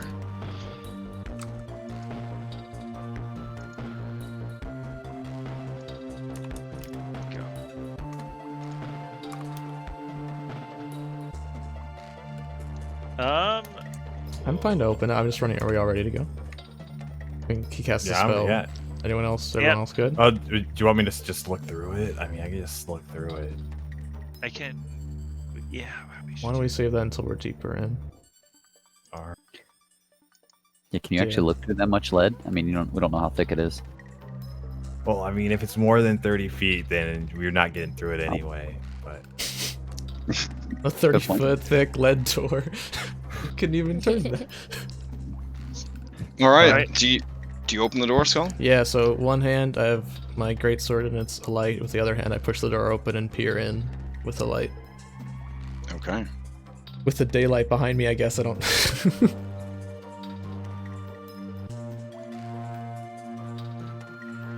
All right.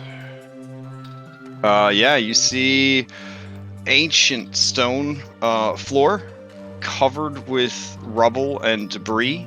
The ceiling and walls and some of the floor are choked with dust-clogged webs. These webs look ancient, like no living spider made these recently. Maybe undead spiders, though. Maybe if their little spinnerets are still working. Oh shit. Alright, Cat Yaru's gonna come in.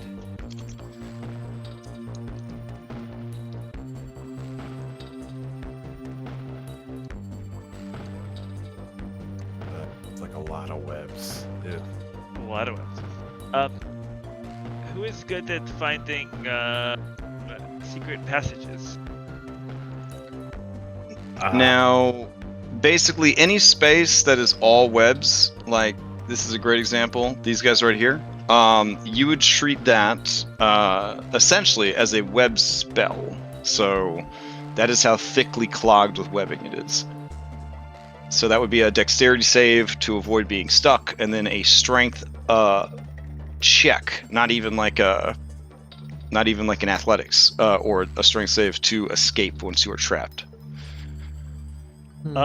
Before we go too far in, can I just start firebolting the webs, Crash? Yeah, sure. Alright, I'm gonna start like here. We'll like start like kind of in the northwest corner, and we'll like start going around. Yeah. All right. Easiest way for me to demonstrate that would just be I'll just X them out with a marker. Once one section catches, they kind of the fire begins to spread. Soon, the whole room is a oven of burning flame as the webs begin to catch. The smoke begins to billow and fill the chamber, and then start flooding up the staircase. Drop to the floor, maybe? Sure. Okay. Sorry, guys.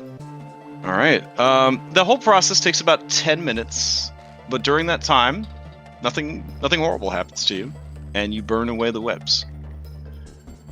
Except some, smoke inhalation, but for the love of God, you're level 9. I hope smoke inhalation doesn't take you out. So. Okay. Since we already have light, I'm gonna. No, we're good. We'll go. We're ready. Let's go. Let's do this. Oh, hey, Crash. This is a weird question. If I use the whetstone of venom on the greatsword, does the fire like burn away the poison? Like, how does that work? I don't think I could have 2 effects like that. Just let it have 2 effects, man. Pretty sure it would just work. They're magic. Because Yeah, magic. Magic. Yeah. Okay, cool. All right, so I'll do that, and then if Dogram casts Holy Weapon on it, it would do another 2d8 radiant on top of that. And poison, fire. We got ice. Yeah. Okay. Ready. We're a bad ass. Oh, I have a gunblade now. I forgot about that. It's true. All right, How'd you Gunblade get man. What should we do? Yeah. Is this the first time you kind of drop that you have a gunblade? Because yeah, I'll summon okay. it out, and it pops up like the gunblade from Final Fantasy. I guess Nice. So where did you get one of those? He says, like, begrudgingly. I mean, it's like all imagination with these things, right? But no, this is my like mind palace thing going on. This is the first time we've talked about the Mind Palace. Oh wait, you guys don't have mind palaces? I thought that's like a thing everybody does. What's your mind palace like? It's all onyx. Oh, Close. I'm so surprised. that's amazing. So as you make your way up, I gotta be better about these elevation markers, but I think they look a lot better than just drawing with the marker all the time. But basically, up here there is a ledge, and it drops down quite sharply. All right, Kitty Cat's gonna. Okay.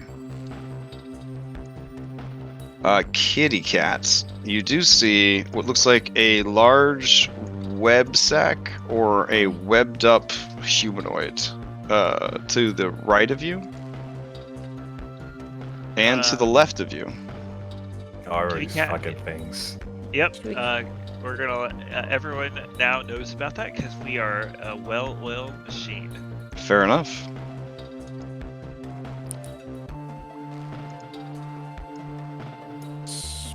Oh my goodness. Did you just jump off the That's ledge? it. Yeah, that would be a very deep pit that you just fell down. I don't know if sorry. that's. Yeah, I don't know if you intended to do that or. Okay. No. Nope. But I will use the marker to show the safe, Sorry. safe boundary. No problem. Yeah. I just gotta follow the kitty cat. Would that be like another level, or how far is that from up here? Let's see. How far does your daylight spell go, Thagrim? 60 feet is like daylight pretty much, and then another 60, I believe. Okay. About 60-ish feet down, you see that there is water. Yeah. Right 60 here? feet. And the water is running to the left. But it's a ways down. It's a little bit past 60 feet. So the water is going that way. Flowing underneath this, etc., etc. What are we feeling like, left or right? Or down. Or down.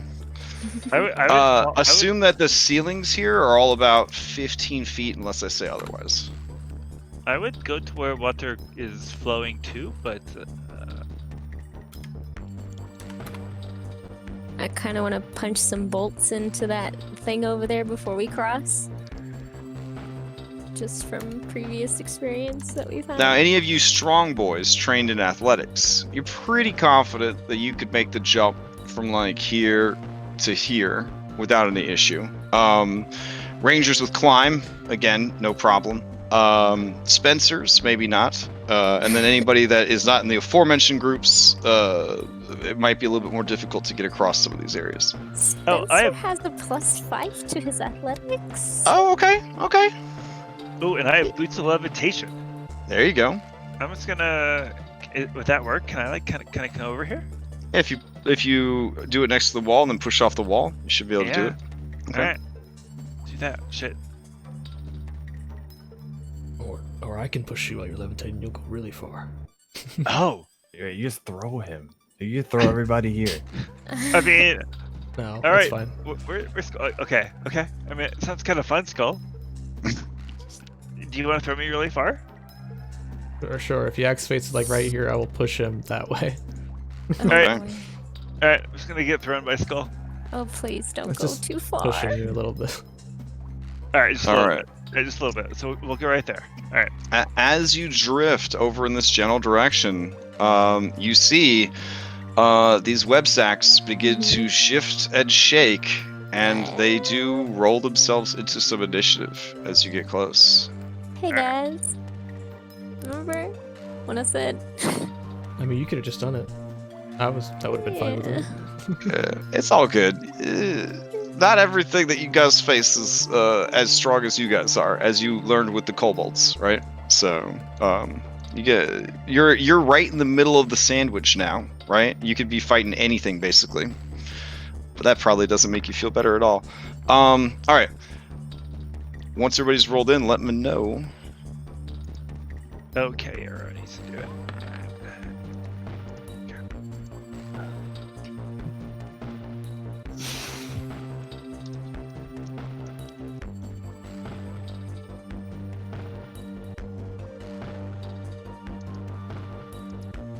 Right.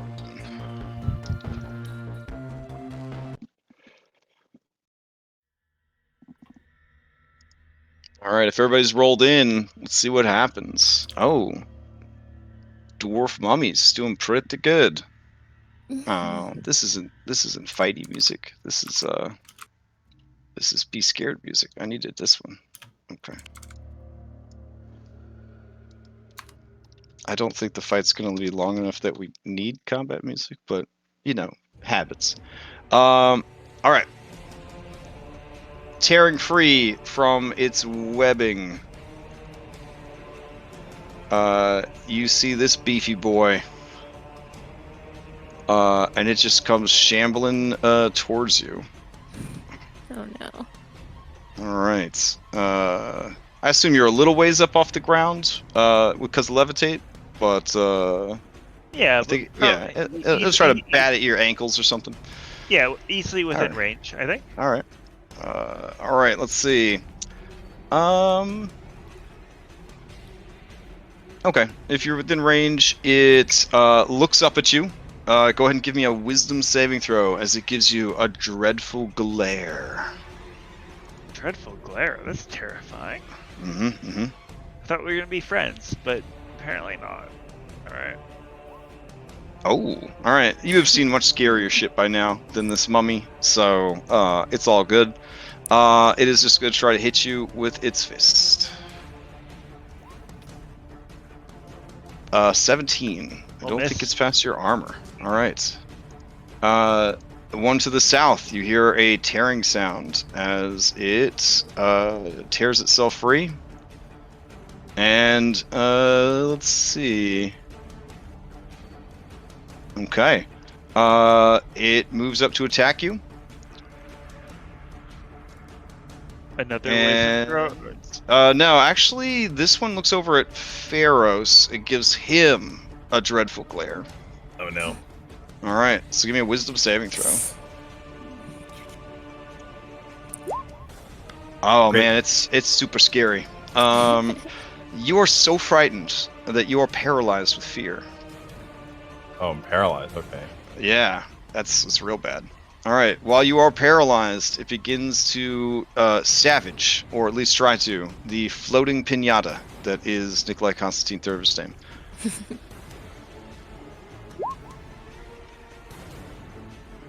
21. I think I'm gonna make it miss. Let's. Gonna shield it? I have another thing I could do. Oh, right, because War Wizard. Or was it? Where did it go? Shit. Crash. I'll make it miss. We Okay. can figure it out. Yeah. All right. Let's see. That brings us to Tari. Yeah. Arcane deflection. Yep. I am going to make the sound that I imagine like a horse being super derogatory would make. It sounds jeez. exactly like a horse being super derogatory. Okay. And then I will say in common, I guess, what were you in life? Because you look an awful lot like a horse, but I can't figure dang. out how you got down here. And I'll try to Alright. mock it. I don't know if they'll be able to hear me. The mummy's gonna try its best to keep his feelings in a box. He does not. You have hurt his feelings. All right. Okay. Anything else from Tari? Nope. I'll Okay. back up a little. All right. Thogrum, to you. I'm gonna Sacred Flame this fella with the. Okay. That's already had its feelings hurt. Yeah. All right. Dexterity save is a fail. Takes 11 points of radiant damage. Lets out moans of pain. All right. Anything else from Thogrum? No, that'll be my turn. All right. Skull, to you. Pharos is in the way. I He's can't paralyzed move. too. He's So paralyzed can't at the edge of this like 60+ foot drop into a mysterious rushing river. Hmm. Hmm. I mean, look, his mini's only half on the ledge. Dang it. Right. I guess, can I use... Will that be my whole action to pull him back just in case he doesn't fall? Force moving an ally would require a grapple, so that would be one of your attacks to grapple. Okay, yeah. Alright, I'll use Yeah. one of my attacks to move him into this space if I can. Sure. Okay. Alright, and then I'll back up and I will take a running jump Okay. over to here if I can. All right. Yeah, 5e jump calculator. You're jumping, looks like 10 feet. You should be Yeah. able to do that as a 6 foot plus high strength character with training in athletics. All right. You leap the gap and land behind the creature. Alright, then I'll finish movement there and I will take one swipe at him. And Jesk. Yeah, that's definitely gonna hit. Let's see. It takes 20 points of fire damage, because it's vulnerable to fire damage. It takes 18 more damage. Oh wait, no, it doesn't take any poison damage. Yeah. Yep. All right. It is alive, bloodied, and on fire. All right. That's. I can't remember if they're acid, but I'll end my turn. I'm done. Okay. Nikolai Constantine, third of his name. Floating, we'll say 5-ish feet above the ground. What do you do? Little Toll the Dead. Crap, I don't have it set up. Sorry. Okay. Is it so against the one that's already damaged? It is. So 2d12, right? Okay. It will make a wisdom save. Yeah, we'll see what it does. It fails, but is immune to necrotic damage. Ah, shit. All right. Anything else from Nikolai? I'll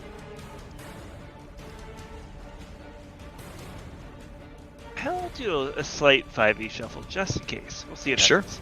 All right, we're good. You kind of like kick off against the creature's head and drift over to there. Got it. Yeah. All right. Pharaohs, you lose your turn, but you get a new saving throw at the end to see if you could break free from the paralysis. Okay. Nope. No, it's too scary. It's too scary. You are lost in your mind palace, and it is full of mummies. All right, Ketyaru, you're up. Oh, man. Yara knows what... Let's see, Illyria is up next. Let's see. Yara is gonna run up to... I guess we'll do this guy first. Or this person first. And he'll kind of screech and meow. And be like, where's my, like... clean litter box, and like where's my, like Oh jeez. Like, yeah, and where's my like fresh food? Suck you, bitch. You can see that the mummy is confused and wants to die for real. So Yep. All right. And then Cat Arrow say right there. All right. That brings us to Illyria. Alright, I pull my crossbow out and... One is an easy target, one is on fire and almost dead. Yeah, let's take a shot at the one Ketyaru is distracting. Okay. That would be the southernmost one, I think. Oh, which one is he? Or is she doing? It was the middle one. Oh, it was the middle one? Oh, okay. Yeah, All right. okay. All right. Never mind. Go for it. It has a lot of status effects on it. Yeah, there's problems. Oh, it's a good thing you had advantage. Yeah, 24 hits. It is done. How do you finish off this mummy that is burning and suffering from a number of status effects? I want the bolt to be strong enough to where it'll just push him off of the ledge. Oh man! All right. Yeah. Because Nikolai is floating, it just drags him. The force of it just over and into the river. And then we will jump over here and let's toss a mark prey on the other one. Okay. And I will take that second shot at that one. Let's see. All right.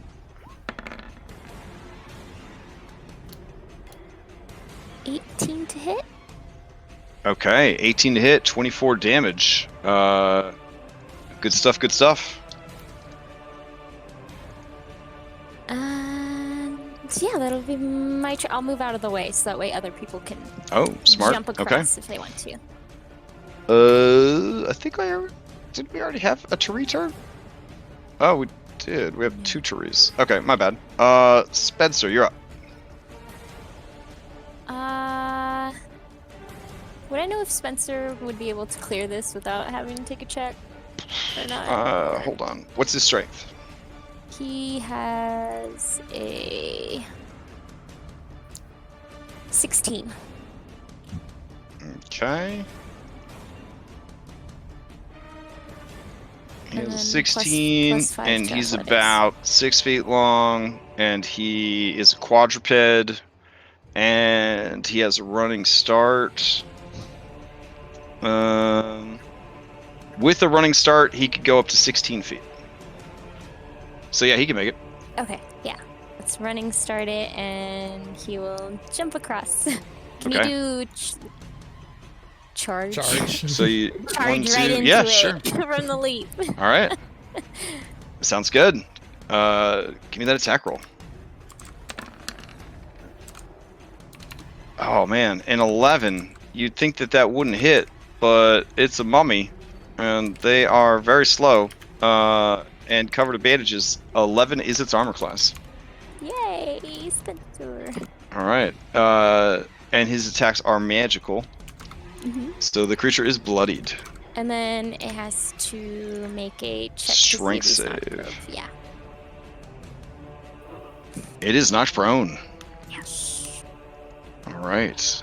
Spencer's going to just start honking very happily that he was able to look super cool in front of everyone. Oh, very nice. As this mummy begins to stand up, it looks right at you, Spencer. Give me a wisdom saving throw. Okay.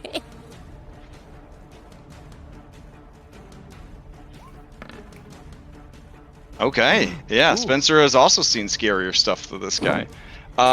This guy is a bit indiscriminate. It will attack a Spencer. It's okay with that. So it raises a rotting fist and tries to bring it down on Spencer. Spencer, you were able to juke out of the way and avoid the attack. Tari, back to you. Good job. Okay, I am.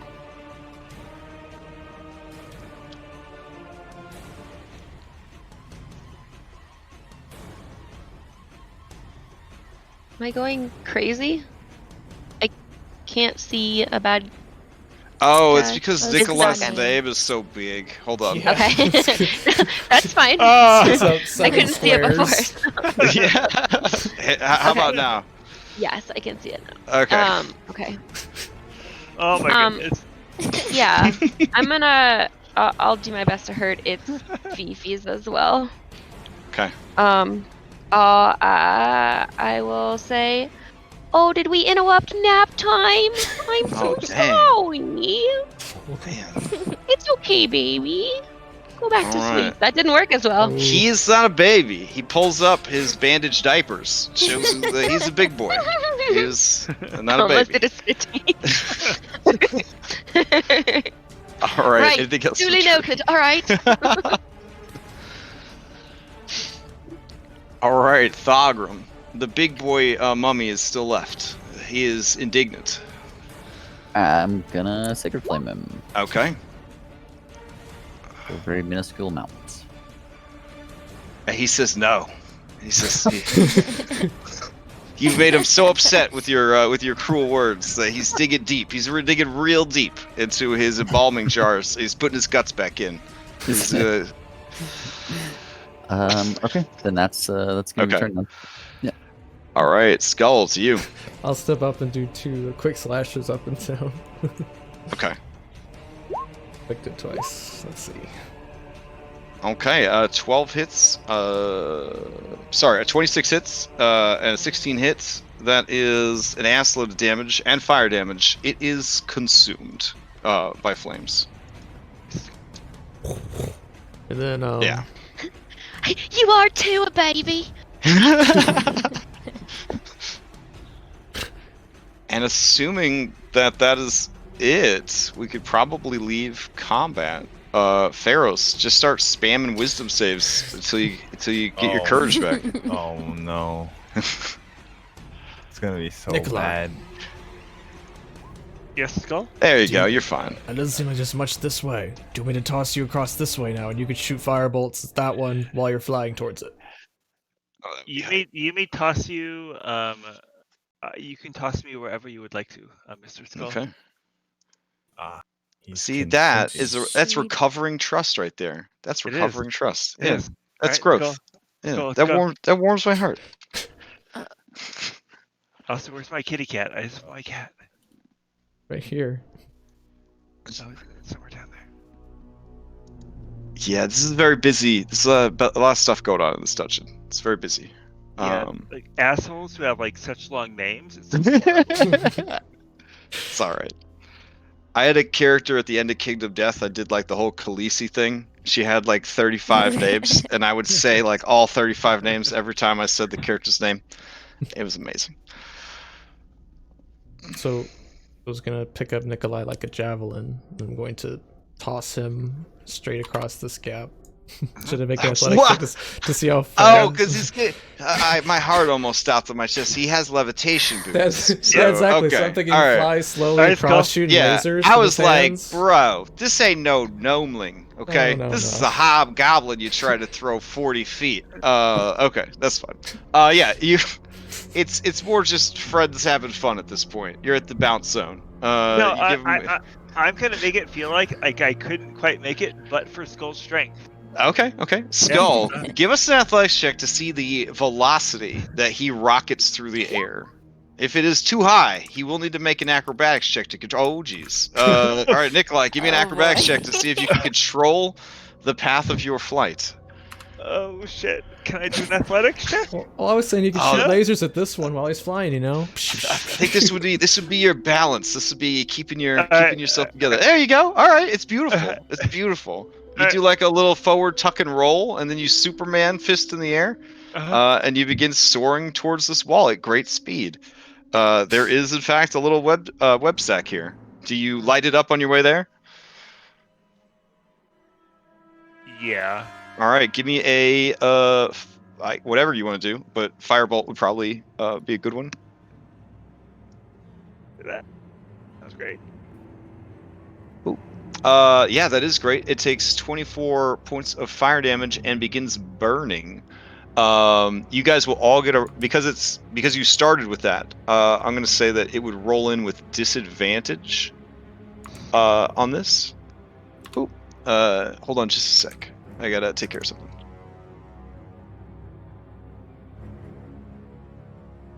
I imagine Spencer would come up to Skull, be like, "Me next," and like, you don't have boots of That's levitation. exactly what I was going to say.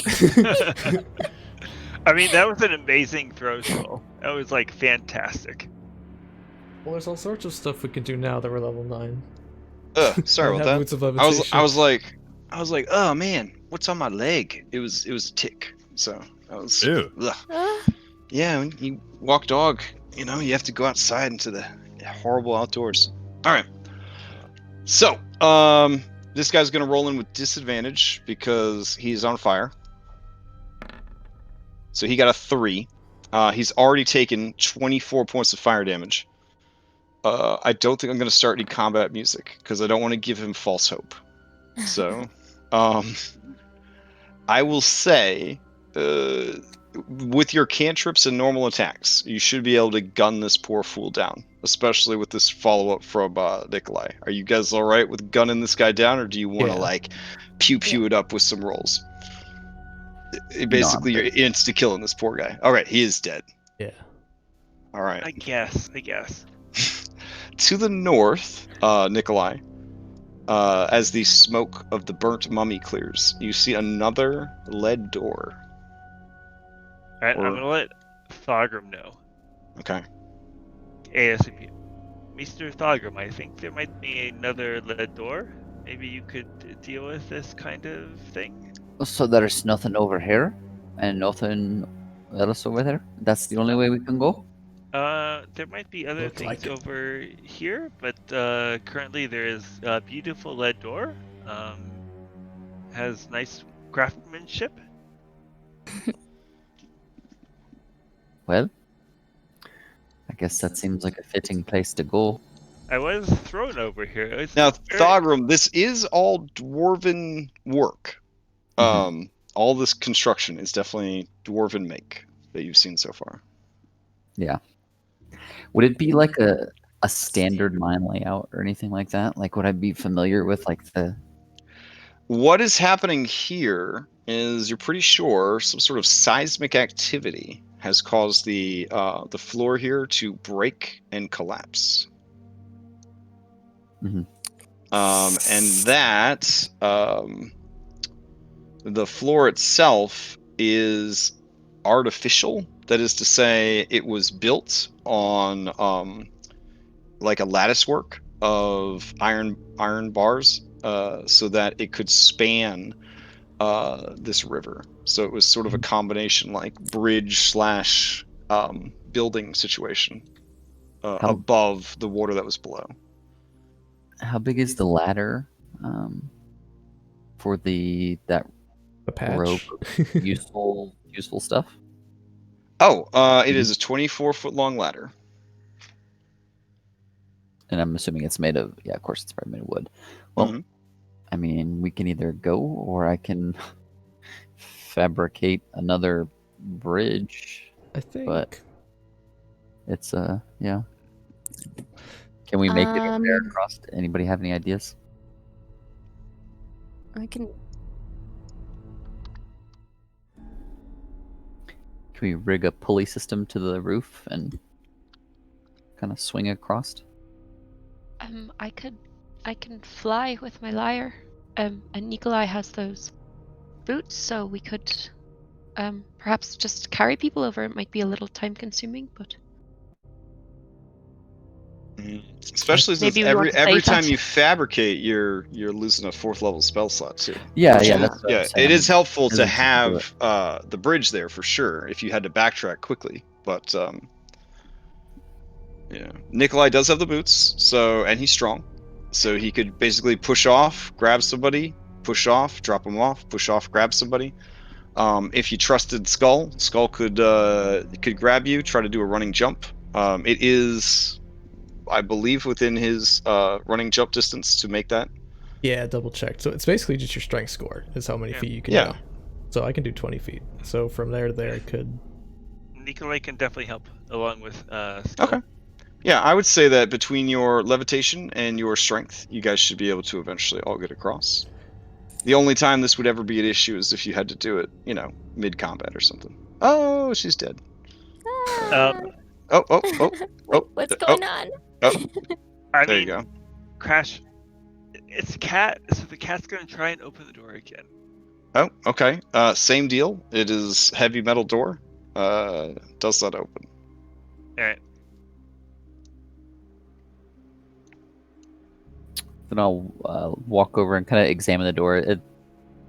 Does it look like the door's been moved or used in any way, shape, or form? Yeah, the door has been used. Not like today, but it does look like it has been used recently.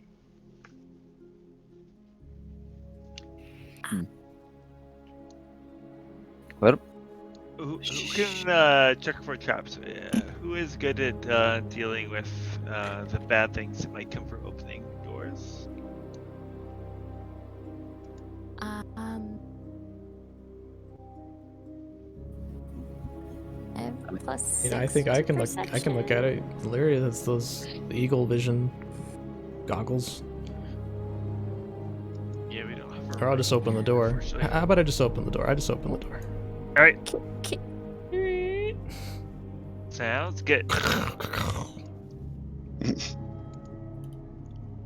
All right. I guess worth noting as he's opening the door, the burnt bones of this mummy are actually not dwarven. They're horse. I knew it. No, they. Sift through them.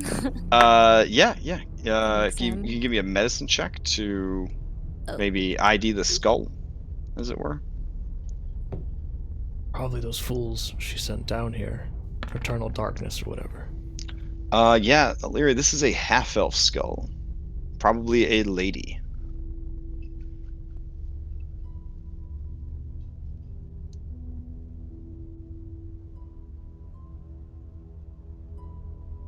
Alright, Kitty Cat's gonna go in. Alright, up ahead, Kitty Cat, you see another web sack. And you see a torch sconce that is not lit. And you see a small door, also made of lead. To the west. Yes.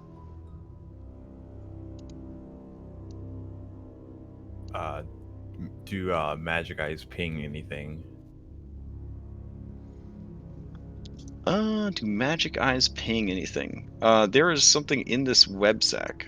Okay. Well, do you want to? Is it body shaped or is it like object shaped? It is body shaped. Okay. Nikolai, you wanna do that thing? I is happy to send firebolts. Okay. Yeah, you give it a couple of firebolts. It lights up, kind of just falls over, twitching a little. Okay. In the ashes, there is a glass bottle, heavily scorched. It seems to be a basic bitch healing potion. Huh. Hey, that's good. You realize, kind of looking through the smoldering remains, that this person, whatever they were, was wearing, some kind of armor, leather armor, equipment, that kind of thing. So who's wearing that cloak again? Really gaudy looking one, like the quilt one. You are. No. Look at you. And suddenly you're wearing it. I don't know. Whoever wanted this. A few months ago. Throw the cloak over his head. All right. I actually, for the cloak, I would honestly suggest a bard, but I don't know. Like, she has a cloak of protection. Not a bad idea. Yeah, sure. Yeah. Well, this is a robe. It's a robe, right? Yeah, it's a robe. Oh, okay. Yeah. You can just wear it over your clothes. Wear like 5 cloaks. 40k style. Yeah. Yep. Fine. I'll redesign this when we get back. Oh. Okay. Interesting.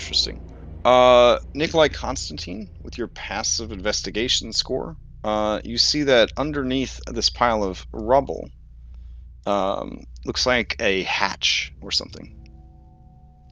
Oh, I love hatches. How did you know this, Crash?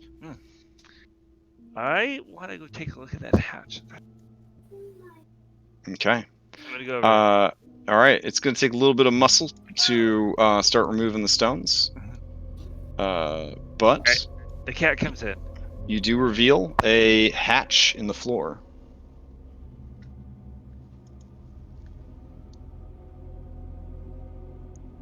He looks at everyone else. Imagine we'll have to go deeper, but why don't we go see what's behind this door first? I vote anyway. Okay. So you got a possible way down through the floor, or west through this smaller lead door. I'm gonna jump down through it. All right, you got to open it up first. Okay. Go ahead and give me an athletics check. It has not been used in some time, so it is, and it got buried by stone, so it's a little stuck. Nice. As you kind of pull on it, Yep. there's kind of a grinding sound. It is definitely jacked up pretty bad from whatever cave-in buried it.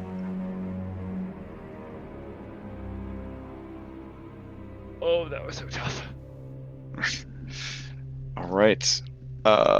Hurts my bones. Well, What's next? Oh. What's under the hatch?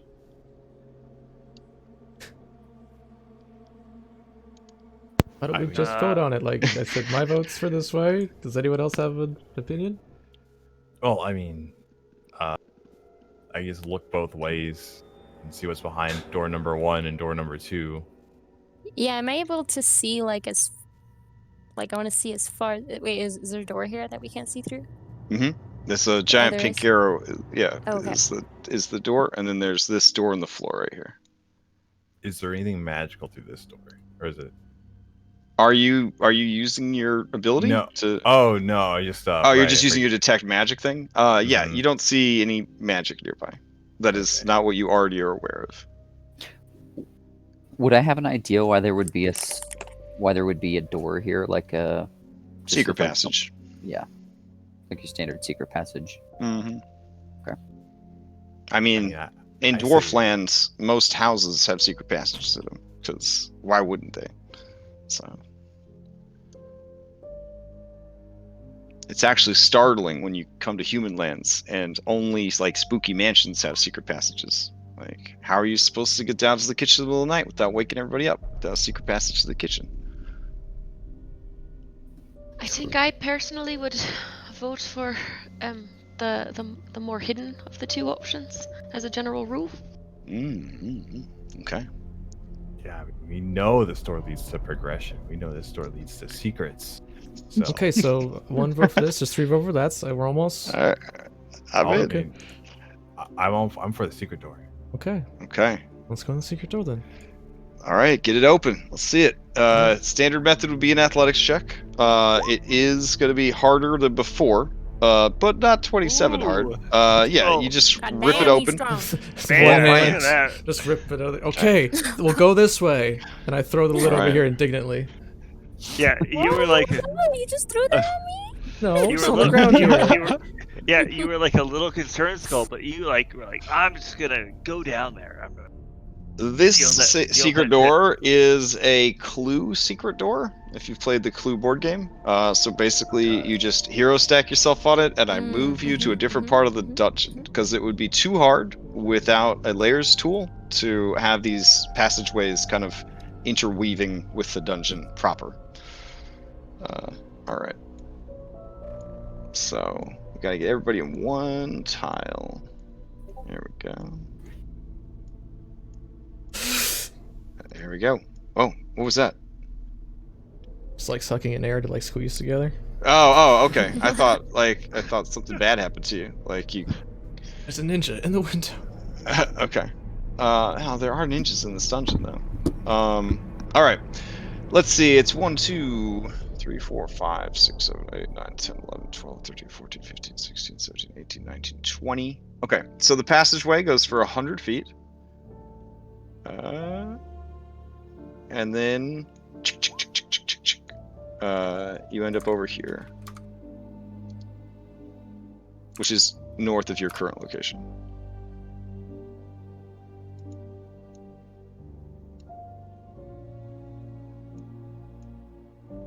So you guys should, yeah, see a narrow ass passage.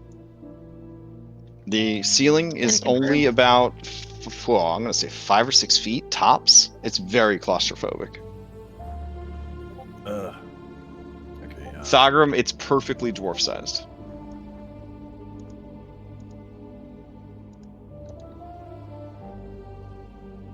Oh, we have kid aggro, so he went upstairs. Real Oh, quick. okay. Sorry. Okay. No worries.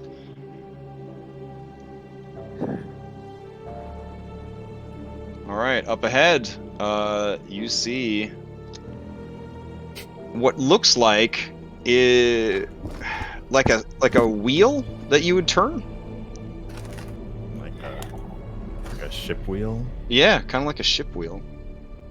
Is it right here? Oh, It's where the big old pink arrow is pointing. I'll turn it.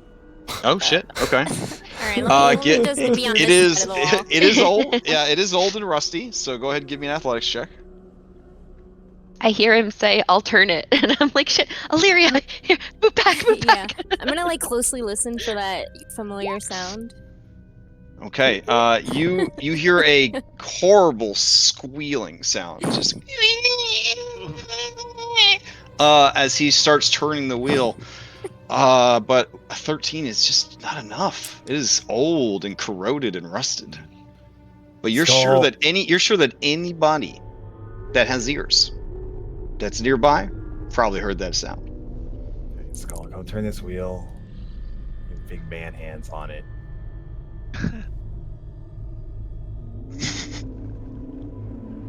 Well, here's what I'll do. I'll ask for help with my good friend Thagrum. Okay. Oh, I'm not a good Yeah. friend. Yeah, I'll help him out. I have advantage on the roll, just in case. There you go. 24. Okay, yeah, 24. You give it a turn, and then the door just sort of as if on a track, slides into the wall, and a very surprised Rathrox's lizardfolk is staring at what was a wall, and that's a big question mark, and then a big exclamation mark, and yeah, he sees Skull, and at first he's just like, but then he sees Softskin, and then he's just like, and he's definitely going to roll this initiative until he figures out what the hell is going on.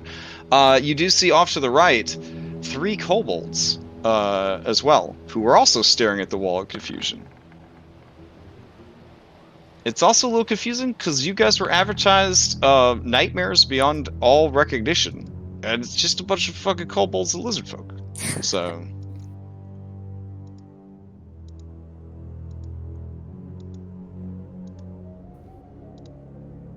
But the problem with kobolds is that's a shitload of rolling I have to do for initiative. All right, because I'm still too lazy to install group initiative and all that jazz. Okay, if everybody's rolled in, let's see what happens. Welcome, everyone. So, Yeah. for something like this, keep in mind, my Hero Quest veteran, he knows how bad it can be. In narrow dungeon spaces like this, your allies do count as difficult terrain, so it can be very hard to maneuver in these tight confines when there's a lot of people around. All right, so we'll ditch this super creepy music. We'll put on some of this classic beat shut up the dungeon music. All right. You hear in Draconic a voice, Thogrum and Skull, from around the corner to your left. It says, Hey, big one! What's going on? and this big one's like, Dragonborn and fat softskin come out of wall. okay. And then this one's like, that sounds like sounding the alarm kind of stuff. All right. Spencer, Crash. you're up. Sorry, What's by up? the way, I missed my initiative roll. It should be 21.14. Okay. I didn't show up for whatever reason. I did roll it. Did you select your miniature first? I did. Mm-hmm.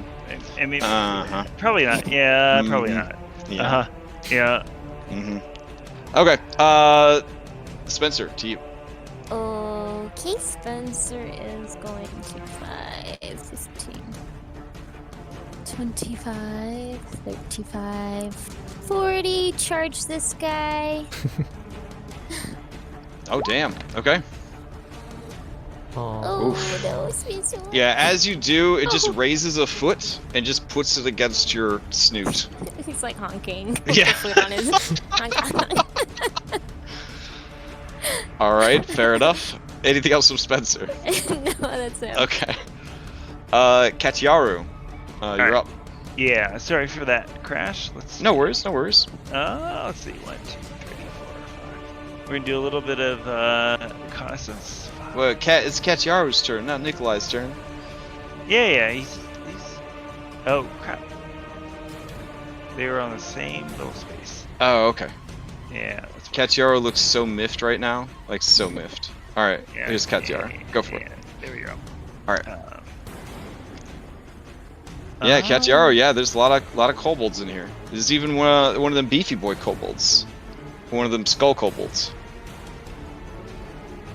There is a door here, and there is a ledge here, and the ledge looks out over that same river that I mentioned earlier. And there is a really rad rope and wood bridge situation going on over there. That's kind of cool. Yeah, I think he's gonna take the dodge action and then move just a little bit back. Okay. Yep.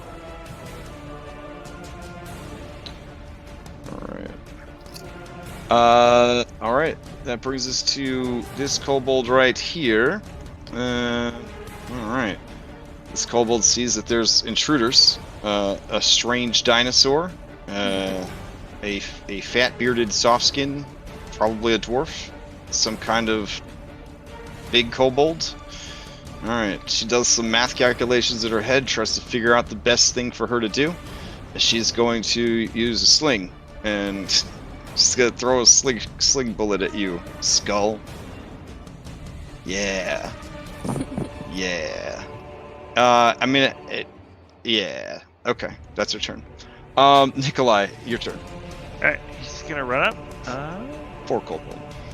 Yeah, poor kobold.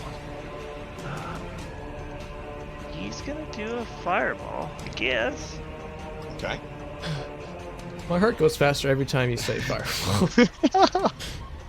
That is the dynamic of frontliners and wizards. It is. It's terrifying.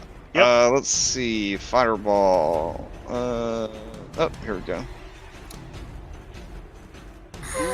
It's Spencer. beautiful. You'll get Spencer out of that. Can't we? There you go. Perfect. Yeah. I think All right. it's about right. Surgical precision. Okay. Yep. All right. Let's see that damage. Right. Let's see, fireball.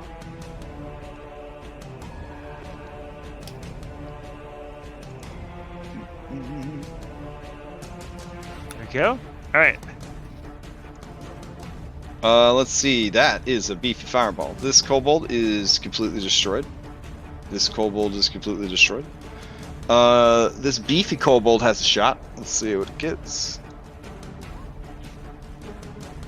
It fails, takes the full damage, but is still going strong. Whatever they're feeding these kobolds in the lizard swamp, it's working. Maybe the same stuff that makes the Rathroxus lizard folk so fucking big. Alright, they gotta make a dexterity save. And it fails. It takes 27 points of damage. It is bloodied. So that big guy has actually got less hit points than that little purple guy, which is kind of crazy. Poor little guy. Alright.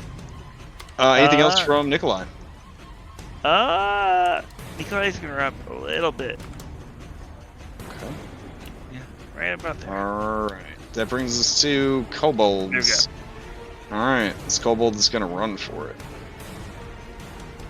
It's going to item action start doing some stuff.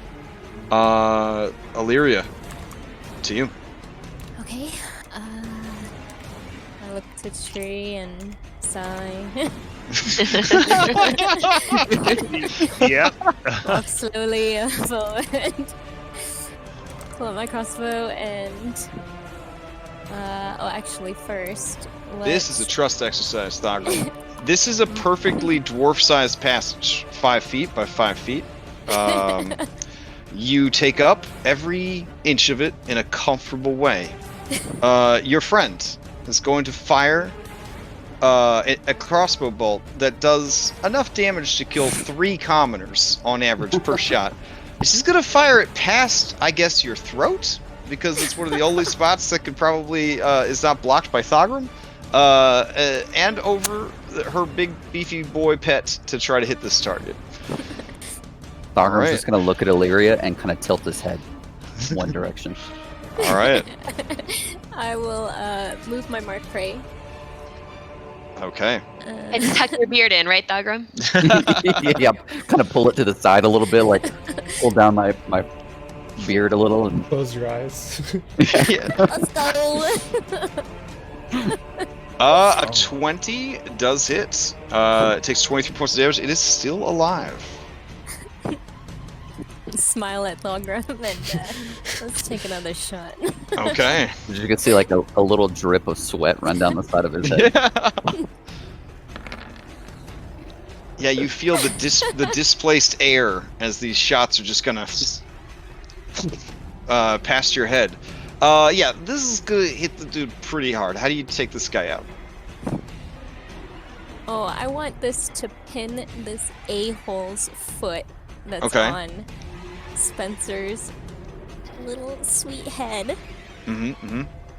And let's just break that foot into his chest. Oh, That jeez. way. All right.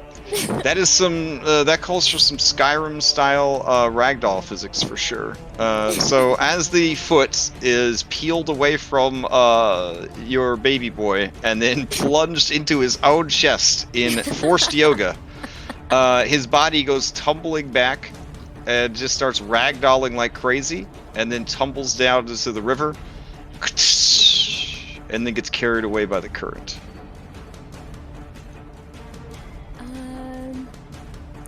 Yeah, I'll just kind of lean against the wall. Kind of squeeze so that way. Oh, actually, no, let's go right here so that way Turi can get in on this. That'll be my Alrighty. turn. That brings us to Swollbold. Alright. Let's see. Swollbold sees Floaty Man. He's going to move to grab Floaty Man. That's what he's going to do. So he's going to rush forward, kind of leap in the air, and try to grab you around the legs, Nikolai. Here we go. That is a critical hit. Yeah, I can't. All right. Yep. So the weight of him will pull you down from the sky, and he will start grappling you. With the movement he has left, which is a decent amount of movement, he is gonna pull you back over here into the corner. All right. So maybe some of that action. There we go. And so 18. 18. Right? Yep. 18 bludgeoning damage, and you are grappled and restrained. Okay. That brings us to Pharos. Alright. I'll hear all the commotion, try to run up to this guy right here. Actually, I'll do instead of right there, I'll do it right here for the 10 feet of space that I never Sure. use.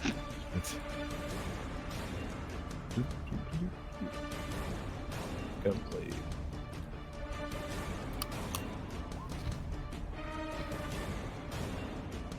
Okay, yeah, that is gonna hit. There's explosion as you do, as the gunblade goes off. You don't remember loading it, but damn, it's a cool.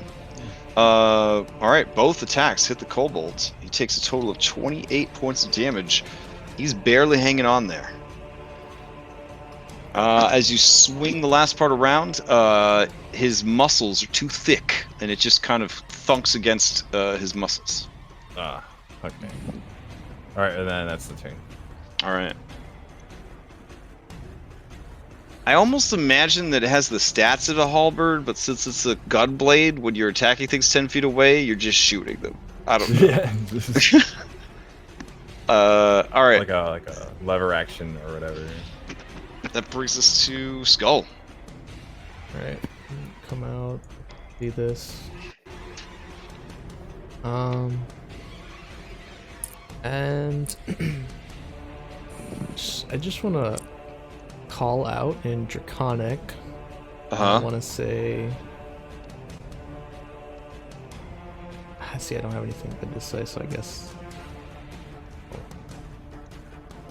All right. I don't know, tell them to surrender.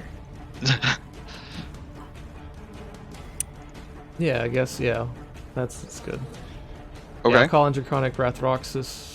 Tell them to surrender. Okay. This guy who's like beating Nikolai up against this wall, kind of looks over his shoulder, and in Draconic he's like, Why? Why surrender? Tell him he looks smart. "This guy's not smart." But Yeah. it'd be really nice of you to say.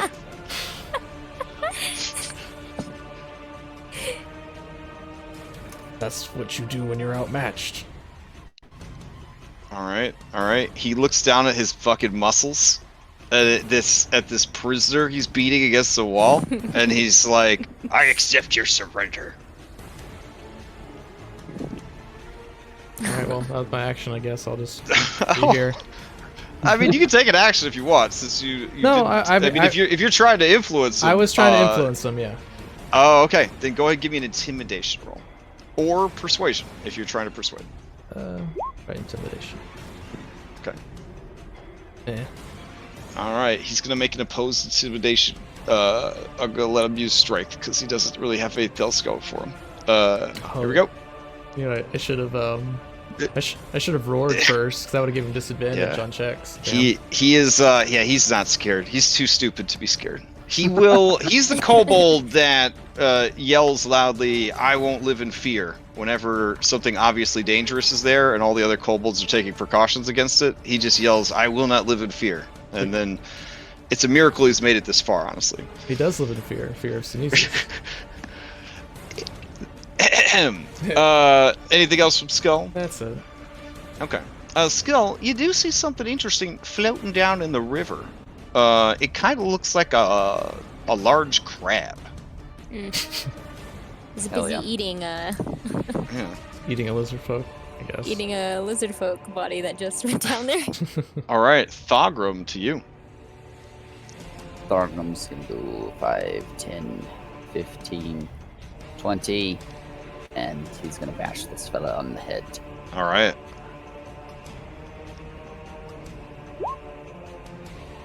Uh, 19 for 9. He is With? still. Oh wait. An Oh. additional 5. Ah. One of these days, one of these swobolds is gonna squeeze someone to death. I know it. I know it. I just gotta have faith. I gotta have faith. Yeah, if they start their turn with someone grappled, they automatically deal 5d6 plus 4 damage. Holy shit. Yeah, it's amazing. But I haven't managed in any of my games ever since this creature came out. I have not managed to crush anybody. It makes me very sad. All right, maybe I'll get my daughter's friends to play D&D. I'll crush all them with some kobolds. So, all right. All right, Thogrum. Anything else? No, I'm just gonna run up and boop him on the head. All right. His head boops in on itself, and he collapses. Nikolai, you begin floating towards the ceiling again, because I don't remember you turning your boost off. All right. That brings us to Tari. Okay, I'm gonna. The mayhem seems to have been dying down progressively with each round. Hard to see past all the stuff that's going on in front of me. I guess if I tried to squeeze, it would just take Oh, yeah, it would just be difficult terrain to move through difficult later. terrain. Yep. Yeah, I will. 10, 30. So, I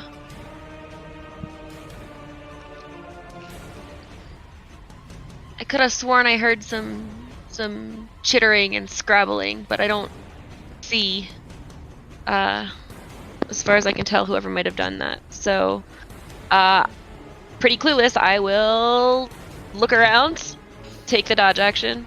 Okay. Yeah. All right. That brings us to this swobold down here. He's gonna charge it up the stairs. He's gonna see this squishy dinosaur. He's gonna grab it. Gonna grab that squishy dinosaur. There we go. 12 does not grab the squishy dinosaur. Oh, Spencer sad feels. puts his foot out and puts it on his. Oh no! Right on his snoot. Oh man!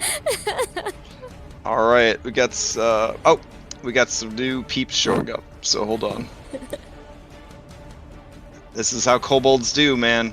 They have no problem going and getting some help. They have no problems with that.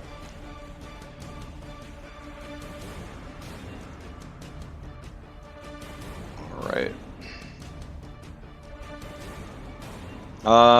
So that kobold runs away. Does the item interact? Spencer, to you. You are in melee with a powerful foe. It's Mini Skull. He will try and maul the kobold. Alright. Oh yeah, that definitely mauls the kobold. Takes some damage. And Yeah, he'll stay there. Okay. Yeah. And that'll be his turn. All right, Katiaru, to you. Oh.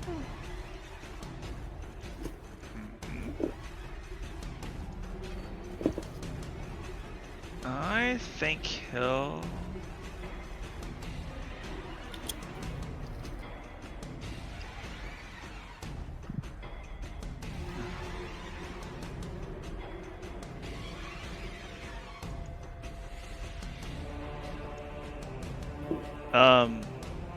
I'll probably just dodge at this point. Okay. I think. Yep. Taking a dodge action sounds good. Yeah, yeah. Nikolai Constantine threw his name. You're up.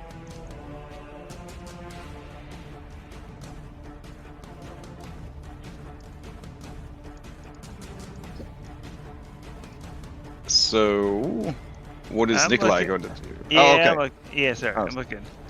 I didn't know if I like cut out or something. No, sorry, I'm slow. I don't think I have like a great shot on people. So I was looking.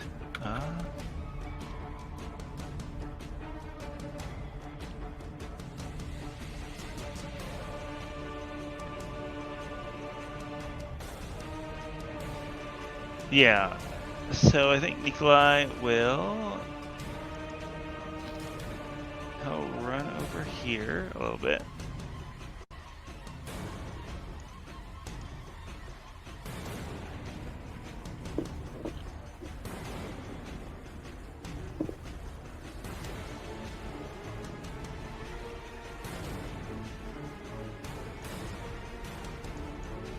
Sorry, Crash, I'm a little slow.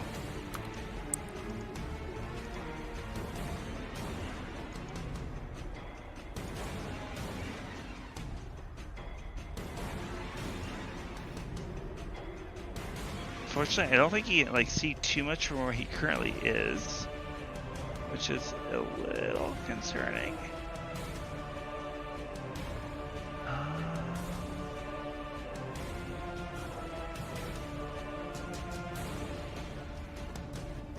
If anyone wants to offer any suggestions, go for it. This one was I mean- damaged. You could toll him. Yeah, I mean, when in doubt, cantrip dodge or ready action. Those are all until you kind of see where the battlefield's shifting to. Yeah.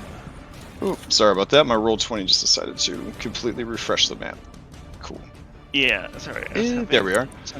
yeah. All right. Yeah. Well, I mean, we're gonna have to move it along. So if you can't decide, you just gonna take a dodge. No, I'll decide. Okay. And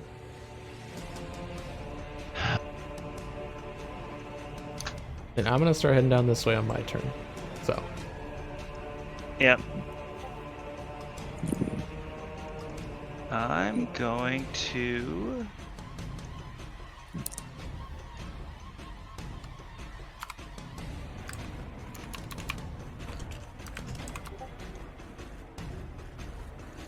Okay. I'm gonna go to the next turn. All right. Okay. So yeah, you're gonna have to take a dodge then. All All right. You're gonna hear some movements from down in the river. Sounds like a very climbing some wooden stairs. What else are you gonna hear? You're gonna hear some kobolds crying out the alarm in Draconic. Let's see what else we got here. Illyria, to you. Okay, let's move up to here, and I will move my mark prey to him. And let's take those 2 shots. Alrighty.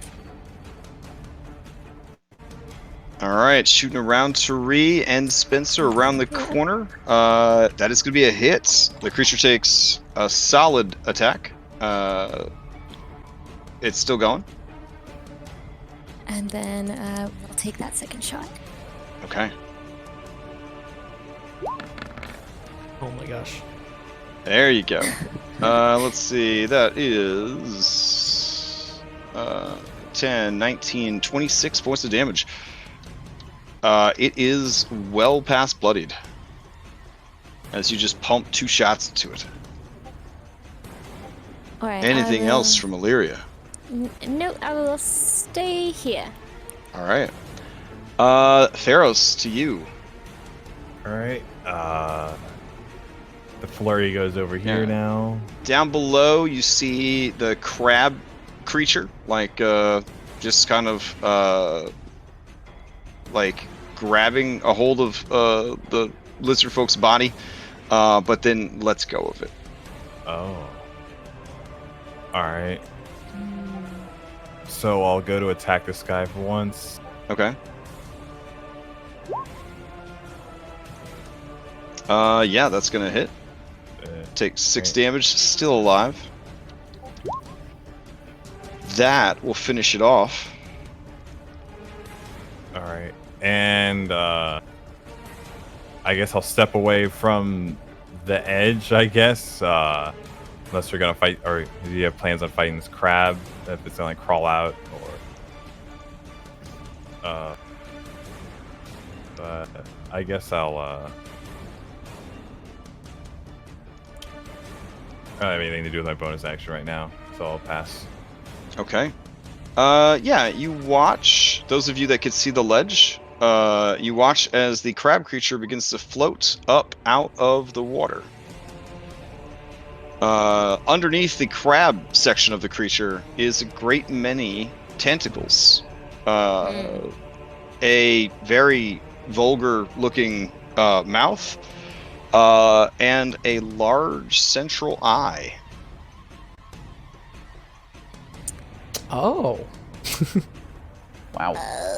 I looking at the turn tracker, I saw the teeth, but I thought there was like a fire on his head. I thought that was fire. Like he had a fiery head, but that's worse. I don't like its belly. I don't like that. All right.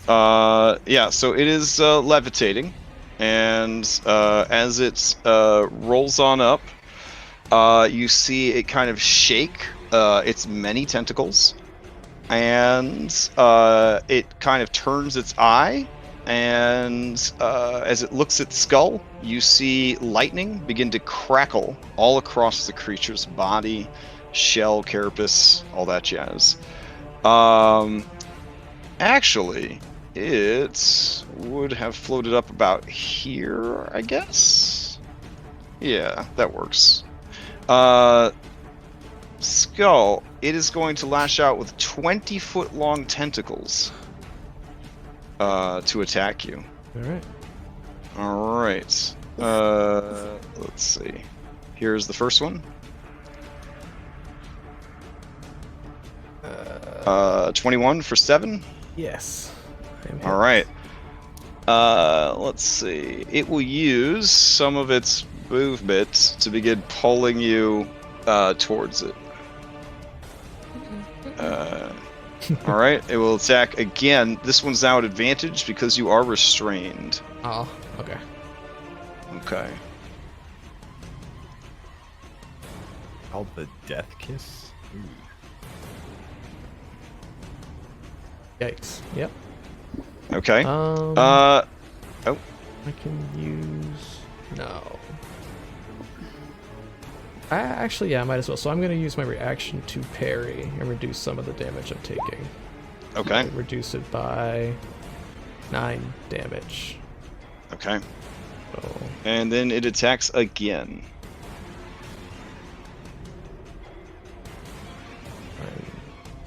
Oh, God. hitting you critically for 32 points of damage. Okay. Alright. 9. As each of these tentacles wraps around you, the bitey end at the end, which is a little lamprey-like mouth, latches onto your skin and begins to drain your blood.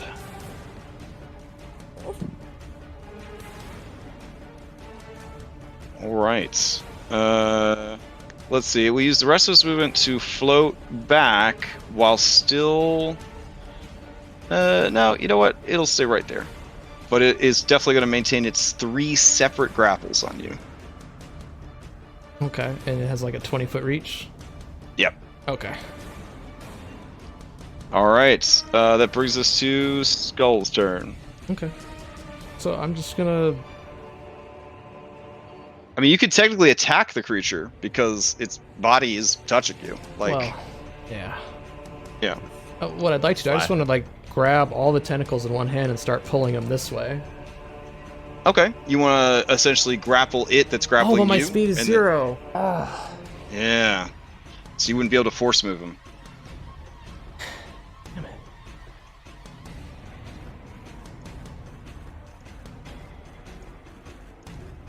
Alright, what's the plan? Yeah, I'll just attack it then. Alright, At disadvantage. attack is made with disadvantage.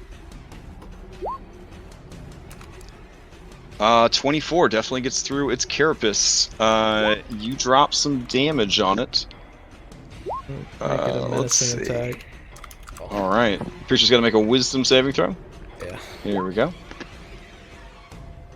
It is not afraid. But it does take, let's see, 13, 23 points of damage. You have struck it twice, so you have electrocuted yourself 2 times. I in struck it doing once. so. Oh, once. My bad. I saw that second box. All right. So, do you make your second attack against it, knowing that you were being electrocuted? How much damage did I take from the electrocution? I'm about to tell you. You don't have to be all stressed out about it. It sounds like you're being killed by a beholder. Jesus. I mean, you are. It's a beholder. It's a type of beholder. All right. Let's see. 8. You take 8 points of lightning. All right. That's not so bad. Okay. Oh wait, you're not within 5. You're in 5 feet of its body, so you're that would still work. Okay. Okay. I'll take 8. Yeah, you're attacking its tentacles. It can electrocute through the tentacles. We'll go for it. All right. No problem. All right, and yeah. So I you guess have I'll another go- attack. Do you keep attacking it? Yeah, I might as well. Okay. Let's try again. Disadvantage. Oh, Hopefully that's I can gonna hit. Excellent. All All right. right. And I have a new plan. So I have this thing. I mean, it's called disarming attack. Mhm. I could disarm the target, forcing to drop 1 item of my choice, but I guess it wouldn't be considered an item. Also, that's like 3 hands. Yeah. I would say that you could get rid of one of the tentacles with that. Yeah, that would work. Okay, it still gets a strength Yeah. save to not happen. All right. Though. Here we go. It fails, so you are only grappled by 2 tentacles now. All right, and then not afraid of me. So that was 2 dice. My bonus action, I'm in a second wind. I got so much stuff to do. Get 14 back, and then I'm gonna accent surge and dodge. Okay. That is my turn. That's all my stuff. All right, Thogrum, to you. All right, I'm gonna bonus action spiritual weapon. Okay.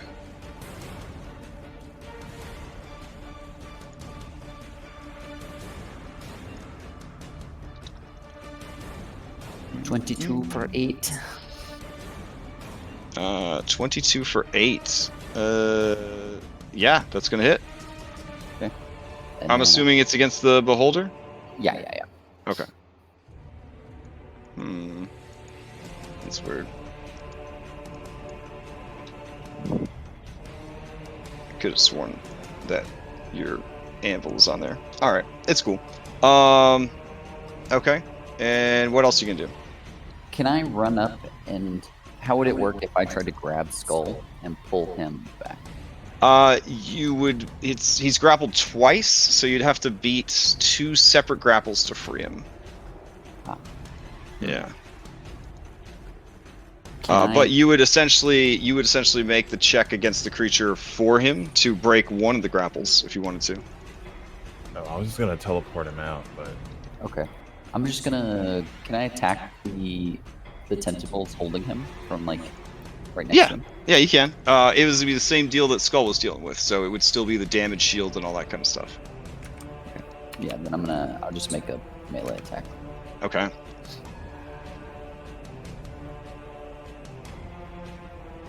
Uh, 17 is enough.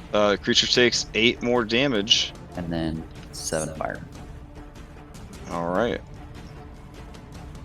And in response, shocks you for 5 points of lightning damage. It's Wait, not. Crash, I need another lightning damage because I hit it this second time. Oh, sure. And crash, so it's not piercing or slashing, it's bludgeoning, so I shouldn't take it, right? Let's see. Oh, right. You're right. Oh, okay. So I'll just boot it. All right. Fair enough. And that'll be my turn. Okay. Tari.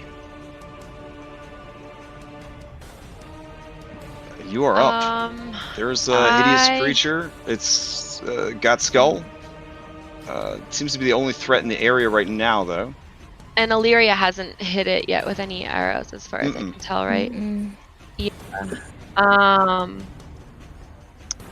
You know, I'm gonna kind of go to Brown Alert since it's got skull, and I am gonna try to cast Hypnotic Pattern kind of reflexively on it. Sure, sure. All right, let's see. Just targeting it will be fine. It's got to make the save at disadvantage because you're casting it through Instrument of the Bard. Let's see what happens. It fails. All right, it continues to grapple him even through the effect, but doesn't actually get to do anything on its turn as long as it doesn't take any damage. All right. Okay, that's my turn. All right. Let's see. Okay. Let's see. Spencer, you hear a door open and shut. From what direction? From the west. Okay. From down the staircase. All right. That brings us to Spencer.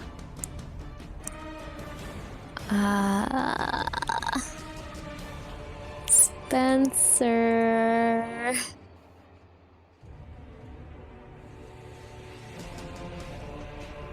Is going to move forward and honk at Skull. Okay. Jiggle his healing brew thing underneath, like honk honk. You want some brew, or do you want a GTFO? Skull, what you got? Oh, sorry, I was muted.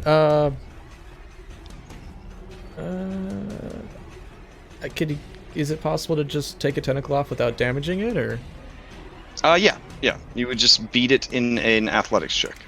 Okay. Okay, so he'll grab onto Skull and try and pull him away. Okay. Go ahead and give me a athletics or acrobatics, Spencer.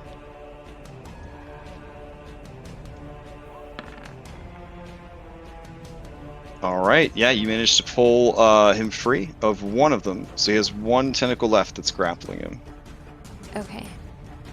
And the creature's just sort of seizing up from like the hypnotic pattern and just clutching him and floating there. It's just sort of, yeah. It doesn't fall out of the air because it has the hover ability, so it essentially can maintain altitude even while it's incapacitated. So. Okay. What were you gonna say, Tree? Oh, I was just gonna say, I know it's kind of a tense moment, but we're like a little over time. I was wondering if we could wrap up and pick up again next week. For sure. I know I don't want to like leave Skull hanging with a tentacle around him. No, mathematically, you guys are fine. So, yeah, this isn't a real beholder. This is a subspecies of beholder. You guys will be fine. All right. Let's say at the end of Spencer's turn, the camera pans over to Katyaru. Katyaru begins summoning its true power. And then the camera cuts to the end credits and the J-pop music starts up, and we will pick it up next week. So that sounds good to me. All right. Oof. All right. I will take you guys back to your dashboard. Wow. All right. yeah, the variety of stuff you can start facing now that you're this level is going to be kind of exciting. Like a lot of people play a lot of D&D, but it's always like the lower level stuff, and you never really get to see some of this higher level stuff. So it's going to be like a parade of insanity, probably till the end of the campaign with the crazy stuff that you might end up facing. So just yeah, you'll be happy to go back to regular goblins and non-swobolds by the end of it for sure. Whew. All right. Announcements. There's a one shot on Wednesday, but it's full. It's just filled up tonight. I hope everybody has fun. I'm super jealous because I really wanted to play it, but I got too much going on. The build battle for the sub race ends on Friday, so enter/vote if you haven't already. We're doing pretty good for Extra Life, considering we didn't run a 24-hour marathon with a bunch of in-app purchase and crazy bullshit mechanics and stuff like that. Still doing pretty good on that. I think we're at like $400-ish or something. We'll be doing more stuff in July. If you're interested in doing anything for Extra Life, look for one-shots that are being hosted with donations tagged on them, or if you want to run one, just let me know and we'll get you set up to do that. And I don't think I have anything else. Anyone have any announcements? Nope. All right. Well, I hope everybody has a good week, and I'll see you around the Discord. If you need me, make sure to tag me, because the Discord's gotten so big, I can't always keep track of everything. So just make sure you tag me if you need a response. All right. Have a good evening, everybody. Thank you, Bye-bye. you too. Thank Thanks. you. Night. Later, everybody. Have a good one. Nighty night.